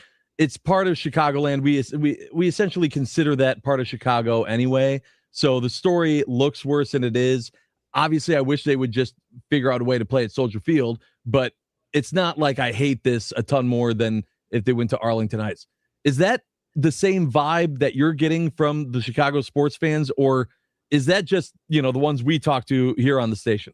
I think it's just exhaustion of the topic and a lack of, it's kind of just like conceding, like, we just put it somewhere. Like, we're so tired of this. This has been going on for years. Kevin Warren was hired 3 years ago, I think, at this point. So it's more of like, yeah, we get it. Bears fans are going to go wherever the stadium is. They're going to go to the games. They're going to be there. If the team is playing well, and they have been playing well, and they have their quarterback, and they're very optimistic about this, they're happy. Like, that's like the camp that they're in. I'm sure there's people that are like, I don't want to go to Hammond, Indiana. And you're paying $30 to take the toll one way too, to get to Hammond, Indiana too. So there's just so many things. There's no public transportation. Like Arlington Heights, Arlington just seems like it makes sense. And there's transportation there. There's all these things. And I think they're just like, we're over it. That's the consensus I get. I'm like, and I'm with them, guys. I'm over it. All right, moving on. The guest hotline, powered by Gruber Law. One call, that's all. Hold on, I have 7 more questions. Yeah. UGN. Well, turn off your own mic because Caitlin's over it. So let's talk about the rivalry, the Bears and the Packers. And last year got weird, right? And especially in the playoffs, and Ben Johnson and Matt LaFleur and all this. I'm curious if you see players, now that we're doing some of this OTA mandatory minicamp stuff here in the offseason, are the Chicago Bears players talking about the Packers? I'm not sure if you heard this. We'll play it for you. An old cohort of yours at WBAY asked Keyshawn Nixon if he hated the Bears. Listen to this. Do you hate them? They hate us more than we hate them. We've been worried about other teams, We worry about them now, though. They're definitely a good football team. They coach well. They play hard. But our process is not the Chicago Bears. That's not our Super Bowl. Our process is to win the North first. So the way we do that, we got to beat them anyway. It's just like Detroit and Minnesota. So our division is going to be up for grabs regardless because of the amount of talent that's in our division, just like the NFC West. I think the NFC is just the more loaded side. So the Bears is not like our thought process of the offseason. Like, who cares? Audio courtesy of Dave Schrader, WBAY. Your comment, please. No one here is talking about the Packers. I don't think. I think here it's a rivalry and they appreciate it. I think they're feeling like, well, we tackled the big thing that we needed to do last year. Like they in a sense. So it was their Super Bowl. It was like, well, we slayed the dragon and we did it in dramatic fashion. And you can now get off our backs and say that we can never beat the Packers. So I think there's a bit of that, like, all right, well, we're no longer the little brother or sister of, these Packers that are in a smaller market and have been good forever. But no one is having any conversations about, it's a different vibe up there. First of all, Ben Johnson you would think it's week 16, the way this man is moving around OTAs. Like he's so dialed in to the point where like, man, like, is he going to smile today? Like, it's okay, Ben. And so I think his team has taken on that as well. So zero talk of the Packers, which, I mean, I don't know. This year will be those games though. Like that's what I look forward to. I think these games this year, because given everything that happened last season, are going to be very, very I'm excited. Yeah. Yeah. Merry Christmas, by the way. Yeah. Oh, yeah. It's my Christmas present. It's especially before they move to Hammond, Indiana. Yes. All right. Anyway, so over it. Then moving past the Bears, past football, I wanted to get also a pulse on Chicago sports fans with the Cubs and what's going on there. Because, so first of all, beginning of the season, Cubs fans were all there with Brewers fans going, you better look out. Here we are. Then they were backing it up, right? Brewers were at one point bottom of the division. They find their way. I thought, all right, here we go. Now we're finally getting this race for the Central that we all said preseason is what we were going to get between the Brewers and the Cubs. Cubs currently 8 games back. They're 500. They're 3-7 in their last 10. And that's not about them right now. It's the Brewers and Cardinals. How are Cubs fans doing? Reeling, like the sky is falling. It's not a good situation. It's so bizarre too, because I mean, this team was like World Series or bust. Like they're like, we brought in Alex Bregman. Like we're going to be that. Those were literally their expectations of like, all we have to worry about is trying to get to the World Series and take out the Dodgers in the NL. So it's not a good situation. And it's very bizarre because Cubs fans are like it's, meanwhile, the White Sox are having a blast and so fun to cover. They're just like playing with house money, running around, walking it off and like exceeding expectations. The Cubs obviously have dealt with so many injuries, especially to their pitching staff and rotation. But to me, the most concerning point is their lack of offense. Like they just cannot manufacture runs. They can't manufacture runs, like period, point blank period. And unfortunately, it's due to guys that get paid a lot of money.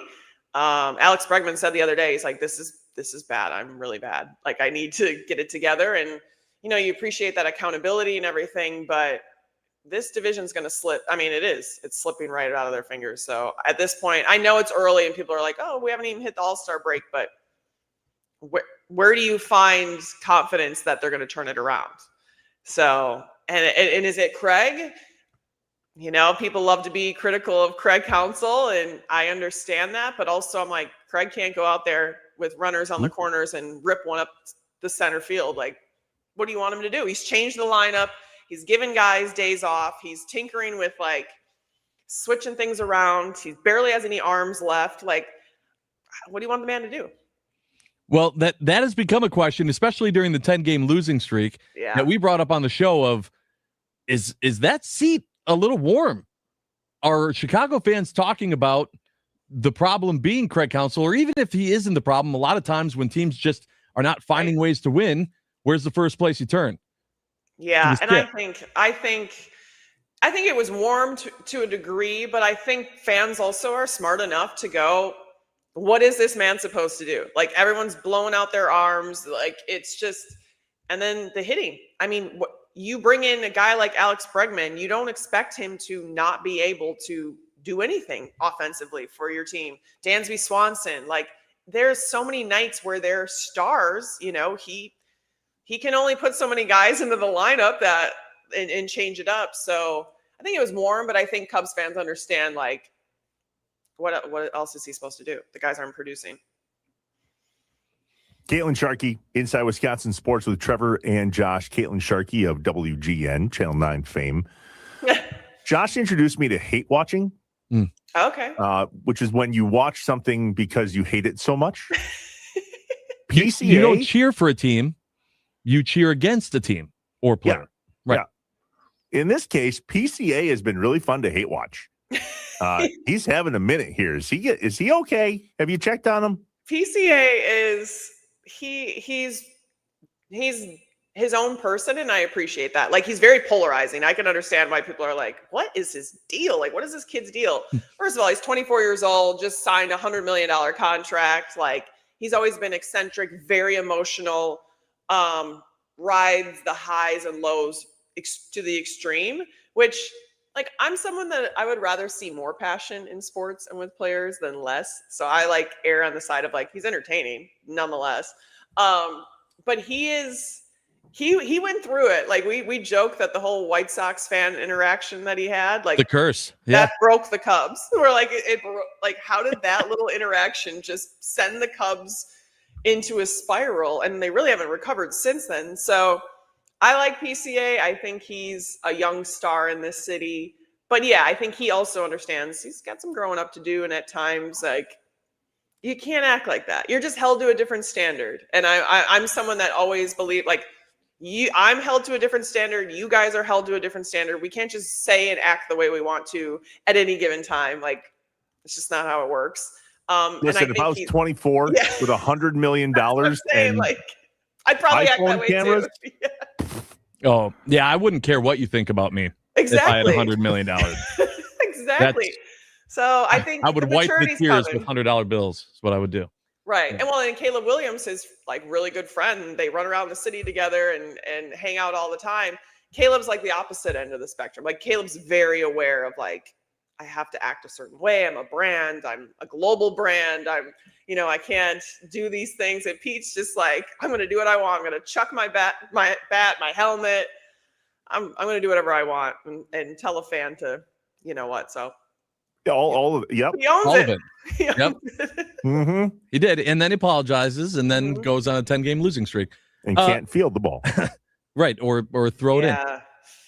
Hey, Caitlin, the Cubs are going to be coming to Milwaukee in just a couple of weeks for a series that preseason was very much a highlight and one that people were looking forward to. I think they still will be, but the fact that the Cubs are struggling has kind of brought the sizzle down a little bit. Will we see you at all at American Family Field for that series? I don't think so, but I was thinking the other day, I was watching, like, MLB Network or something, and they were showing, I was watching the crazy comeback highlights of the Brewers the other night, and I'm like, I got to get to a game. I mean, it wasn't even American Family Field. I'm like, I got to get to a game. So I want to come up on my own and just go to a Brewer game because it's what I do. I like to do. But I don't think, because you said the steam's out of that would be a series that you can't miss. And now I'm like, No, you can't. Well, it's still going to be full. And they're not fun to cover. watching. They're not fun to cover right now. Like, it's just like the vibes. You're like, what do you say at this point? Like, things are not going well. So that's the series that the Brewers are actually going to wear their Wisco jerseys and uniforms the entire series. So you are a Wisco girl. Oh boy. Did you hear that? Oh boy. Your first reaction, not great. I was going to ask you what you thought, but I think you just told us.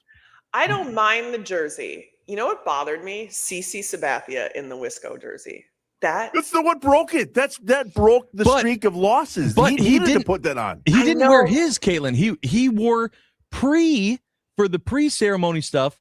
He wore Gary Sanchez's Wisco jersey. When he went out and threw out the first pitch on Wisco night, he still had the pinstripe Brewer jersey. Okay, that's better, because I kept seeing pictures of him, and I am a huge CC Sabathia fan. That season was like, I was in the stands, like, having the time of my life as a Brewers fan. So when I saw those images, though, I'm like, they did not put him in the Wisco jersey.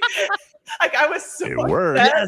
I'm like, no, but if it works, it works. And I'm indifferent about it. Like, I understand they do these I'm a Wisco girl. Like I said, like I went to college in Milwaukee. I lived there for years, but I mean, I didn't grow up in Milwaukee. I grew up in Wisco, you know? So whoever says Wisco, we're gonna start, I guess. Start saying Wisco. But the CC thing, guys, I was like, what are they doing? So I'm glad he was in the pinstripes at one point. What's funny about this is I said that day on the show, Josh, you might recall, we just need CC to put the jersey on because we hadn't won wearing that jersey up to that point. Okay. Somebody snapped a picture, to which I said, this is now the easiest bet in the history of sports betting. The Brewers will win tonight. CC has broken the streak. Josh was not pleased with my prediction. I was pleased with the result. Yes, we were. That's fun. Yes, That's we fun. were. All right. Josh, anything else for Caitlin, or should we let her get back to her life? We'll let you get back to covering the Hammond Bears for now. And I mean, I thought the Gary Bears we were loading up the Gary Bears. the Gare Bears were going to be great. The Gary Bears would have been fantastic. You're looking forward to the Gare Bears. Yeah. Except for going to the stadium in Gary. Other than that, everything would have been fine. It would have been fine. If I get any updates, late spring, early summer was the deadline, but guys, we don't even have a specific site, environmental approval. So if I get anything, I'll hop on and give you an update, but don't hold your breath. This is not happening anytime soon. You talking about Giannis or the Bears thing? Oh boy. I can't. Come on now. I'm too emotionally fragile to talk about Giannis right now. My girl. You and Josh That's both. my girl right there. I can't. Yep. It's something Yep. that I'm just choosing to ignore in my life. I'm like, I can't. I'm not emotionally stable enough to talk about Giannis and his soon departure in Milwaukee. So gets it. It's over. See, She nailed gets it. So Caitlin Sharkey, WGN. Thanks for jumping on. Good to see you again. guys. See you later. Thanks, Caitlin. The Wisconsin Sports Radio Network guest hotline, powered by Gruber Law. One call. That's all. See, it's not just me. You think it's just me. There's plenty of us out here. We will be in denial as long as we can. As long as we can until the official statement comes out. The official statement has been made, and the Brewers are putting in some new seats. And it's got a lot of people twisted. But we talked yesterday about how it's very few seats that are being affected. But someone came out and said, well, that's pricing us out of the ballpark. To which was like, well, that's not the first time we've heard that argument. 414-677-1250, the Nicolay Law talk and text line. Are fans getting priced out of stadiums? And bad news for stadiums, the product is pretty good on TV. We'll So get do your we feedback. care? Yeah, do we care? A little maybe, but boy, my TV and my couch are great. Mm-hmm. Shorter lines for the bathroom. 414-677-1250, the Nicolay Law talk and text line. That's next. This is Inside Wisconsin Sports with Trevor and Josh.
I'm not even mad that our bag of bumps got deleted.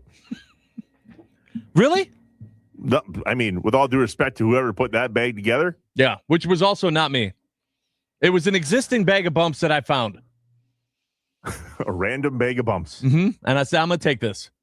Didn't pass the test. See you later. Yep. Inside Wisconsin Sports, Trevor and Josh. And some disgruntled fans here in Wisconsin as to why the Brewers are getting away with, that's what it sounds like. We can't let you get away with building this new section behind home plate. You're pricing us out of the stadiums. 375 seats, bub. 41,900 total. But this does open up a bigger conversation about the fan-going experience. There was a tweet before Game 3 of the NBA Finals from Frank Michael Smith on Twitter, where he said, pro sports are rapidly finalizing their conversion to a luxury experience. The average fan is completely priced out of the biggest moments. This is specifically in regards to NBA Finals, Super Bowl, Stanley Cup, World Cup Finals. He goes through all of them and the prices of get-in tickets. Michael Redd, former Buck, chimed in on this and said, let me fill you in on a secret.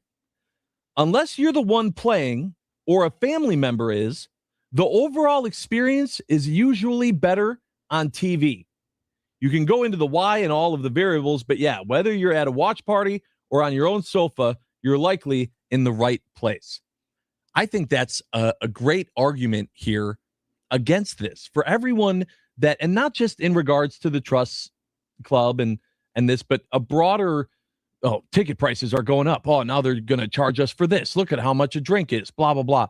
And at the same time that fans are able to complain about those things, we're seeing better cameras being used. We're seeing more camera angles. The blades of grass on the TV, you can see exactly where a foot went out of bounds.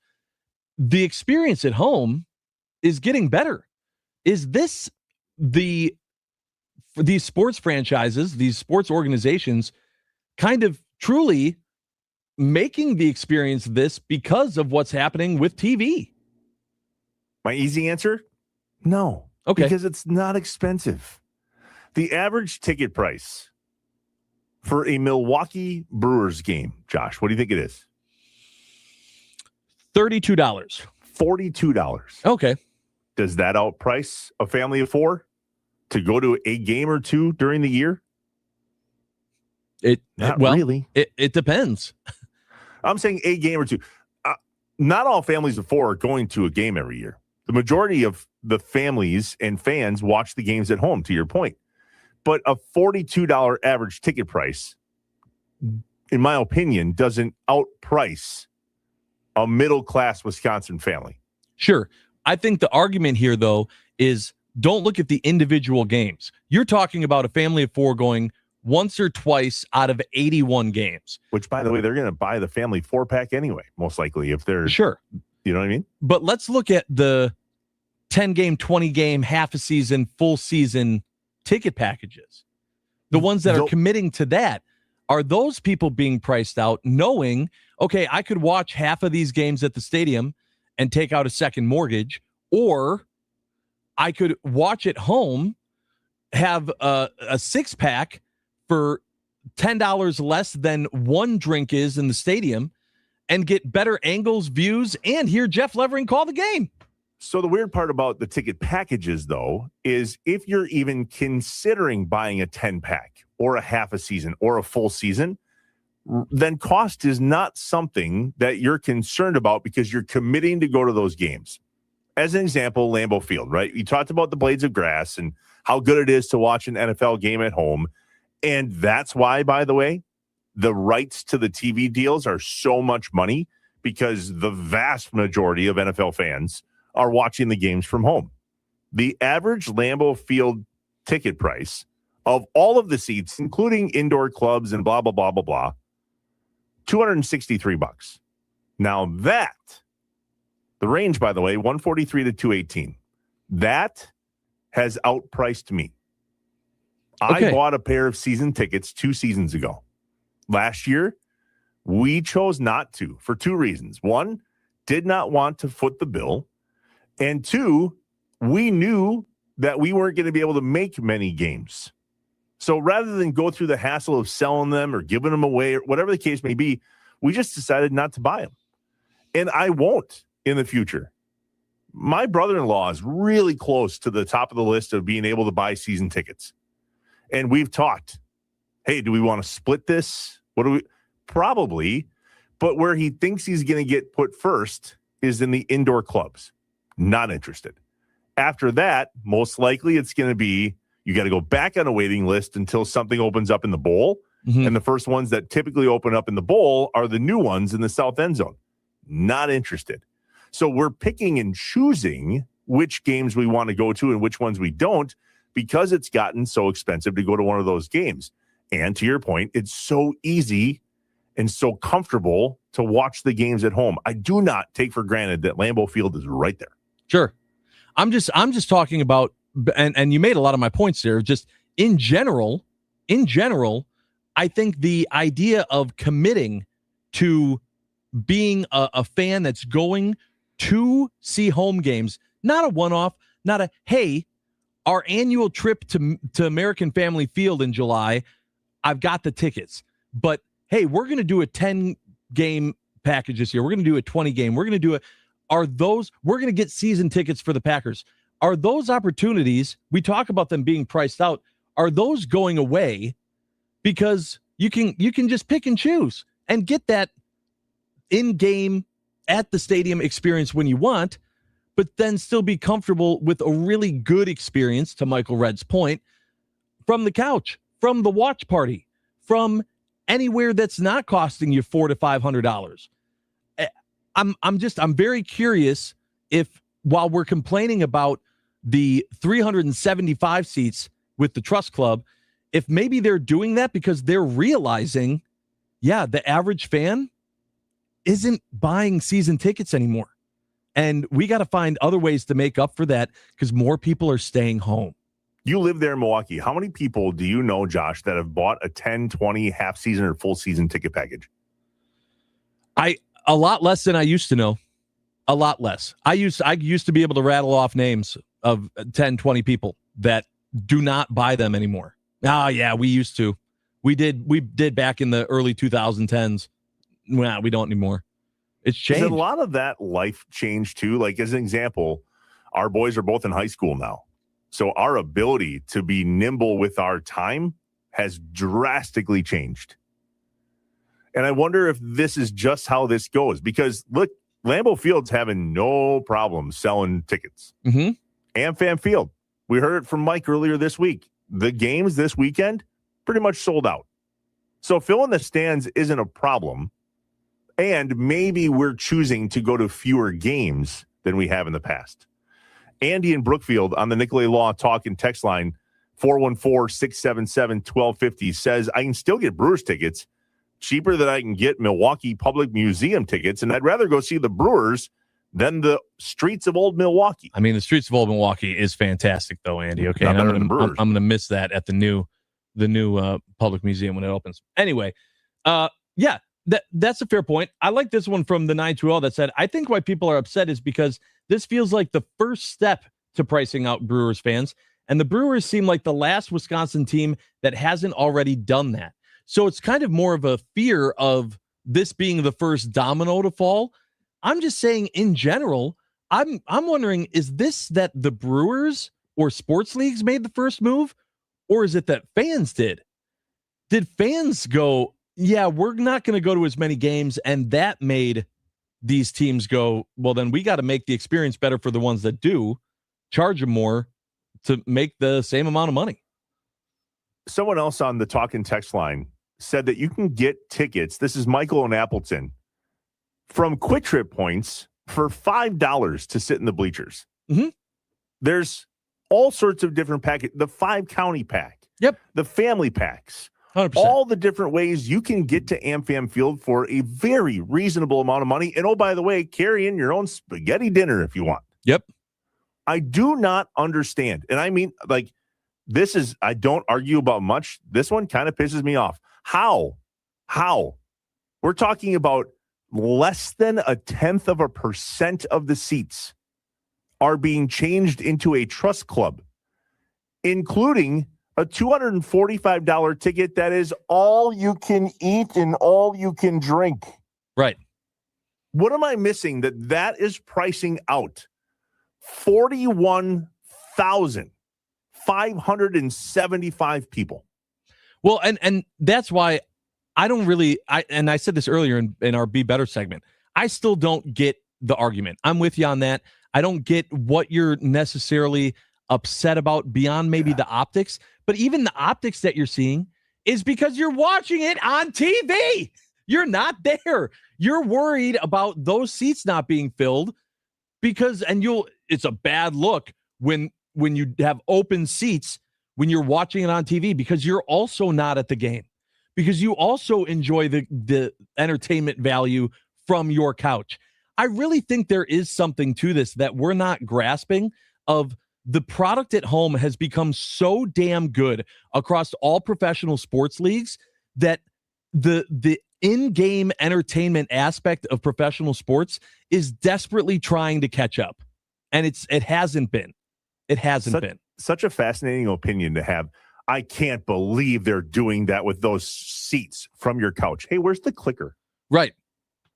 Oh, I can't believe that I have to subscribe to another service. They're pricing me out of watching it at home. Okay. Go to your fridge, grab a beer, grab the chips on your way back, and chill out. I mean, and listen, I understand if, like we've said, if you're an Amy, if you're another fan that has been a dedicated season ticket holder through the bad times and the good in those first couple of rows, you have a gripe. If you're someone that is like me and you're a bleacher creature and those are the games you go to, I don't understand how this affects you. I don't get it. Deep breaths, everybody. There we go. Hey, let's talk to the Bears fan when we get back. Let's do that. Is it him today? I think so. Yeah. I don't like that the Bears aren't talking about the Packers. Yeah, there were a lot of people that texted in during that segment, though, that said Bears, maybe the Bears themselves, the organization isn't, but Bears fans still are. Or Cubs fans, a lot of just Chicago fans are still saying the Packers suck. Look at that text from the 414. Trevor, you sound like a guy who's got money. Oh. Is that a thing? Last time I checked, you worked in radio. Nope, just choose to spend it the way I want and save it, by the way, and work hard to get everything we have. Oh, but by all means, the $42 average ticket price. How dare you put nice seats behind home plate? Get out of here.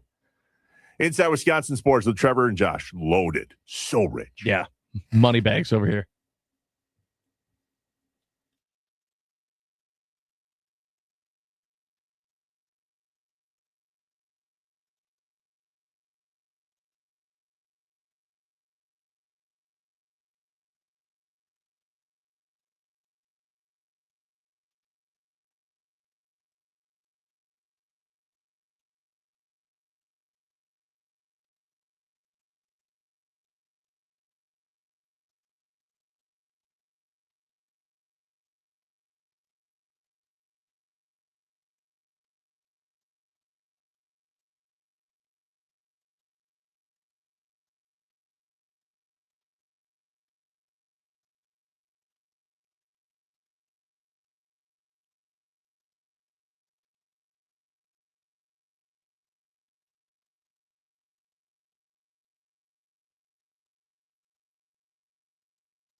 Hey, Wendy's new cookie dough Frosty Fusion is the ultimate feel-good snack. If you don't believe me, just ask my 9-year-old Jordy. He absolutely loved the thing. It has everything from the cookie dough to the brownie batter sauce, which is made for maximum happiness. Go grab a new cookie dough Frosty Fusion today and get that dopamine flowing for the ultimate feel-good snack. It's got to be Wendy's. Inside Wisconsin Sports with Trevor and Josh and Rami Maklaw from 9 to noon with John Kuhn and Rami Maklaw, who said during the break, and then we went, no, let's talk about it on the radio. Yep, that's what we do. Rami, you're on the side of the fans who are upset about the Trust Club. Help us understand, because we don't get it. Sports is communal. Sports is something that brings us all together. And no matter what you say or what you believe or all the things that divide us outside the world of sports, sports is supposed to be the one thing that brings us together. And when you sort of price people out, you start to, nothing separates us like money does in today's society. Nothing separates us like those who have and those who don't. And politics second. Well, I mean, that's a fact. That's a fact. And the gap between those who have and those who don't grows every single day. And those who don't are sitting there looking at the world, and less of it is for them. Like that's how people are feeling. Like Josh was saying during the break, tell me one thing that hasn't gone up in price dramatically since whatever year 2016 it is that you want. I think that's part of what people are reacting to. Sure. I think all of that is sort of rolled up into the same issue that they keep making sports less and less accessible, both with the price of going to a game and with the price of watching a game on TV. And I need 18 different streaming services and platforms to watch the NFL or the NBA or Major League Baseball. And it's on cable, and then it's on Peacock, and then it's on Netflix. And like this is supposed to be something that's, I understand it's a corporation and we live in a capitalist society, and their goal is to make money. But I do feel, and maybe this is me just being a nostalgic old man, there used to be a time where sports and organizations understood what they meant to a community and put more effort into being a part of that community. And it feels like that becomes less and less every day. And it just becomes more of a business venture every day and less about the fan, and especially the average fan and the working class, middle class fan. How do you look at that and then compare something like the Savannah Bananas, who it's impossible to get tickets to? It's a lottery. They're all $40 and it was sold out. And so like their fan first organization, it is not cheap to go to a stadium regardless. And 2 nights in a row, here comes this, for lack of better terms, a circus. And it's sold out. Do you think just for a moment that people are choosing to spend their money in other places? Because the biggest argument that we got over the last few days was that not only is this expensive, but the same people will text right back in and go, well, they need to spend more money on players. Are they going to spend more money on players, or is this just going to get stuffed into the pockets of Mark Antanasio and other shareholders? Well, it's $7.5 million a year in revenue, gross revenue, not after expenses, not after any of the things. And they lost $20 million on a TV deal. So here's an idea where they can increase more revenue to try to make up for some of the losses.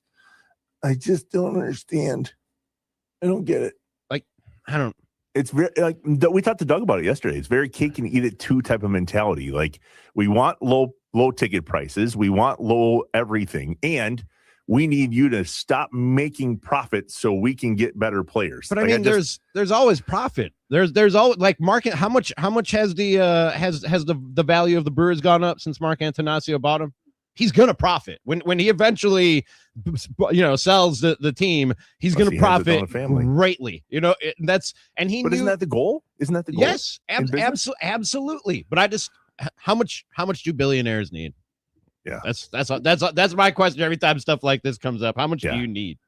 What's coming up quickly, like real quick? Vinny Rattino, 925. We'll talk about the NBA Finals and much more. Boom. Inside Wisconsin Sports with Trevor and Josh. Our thanks to Rob Zerjab. Our thanks to Caitlin Sharkey and all of you, no matter what side you guys pick in terms of the debates. We just love that you listen and interact with us.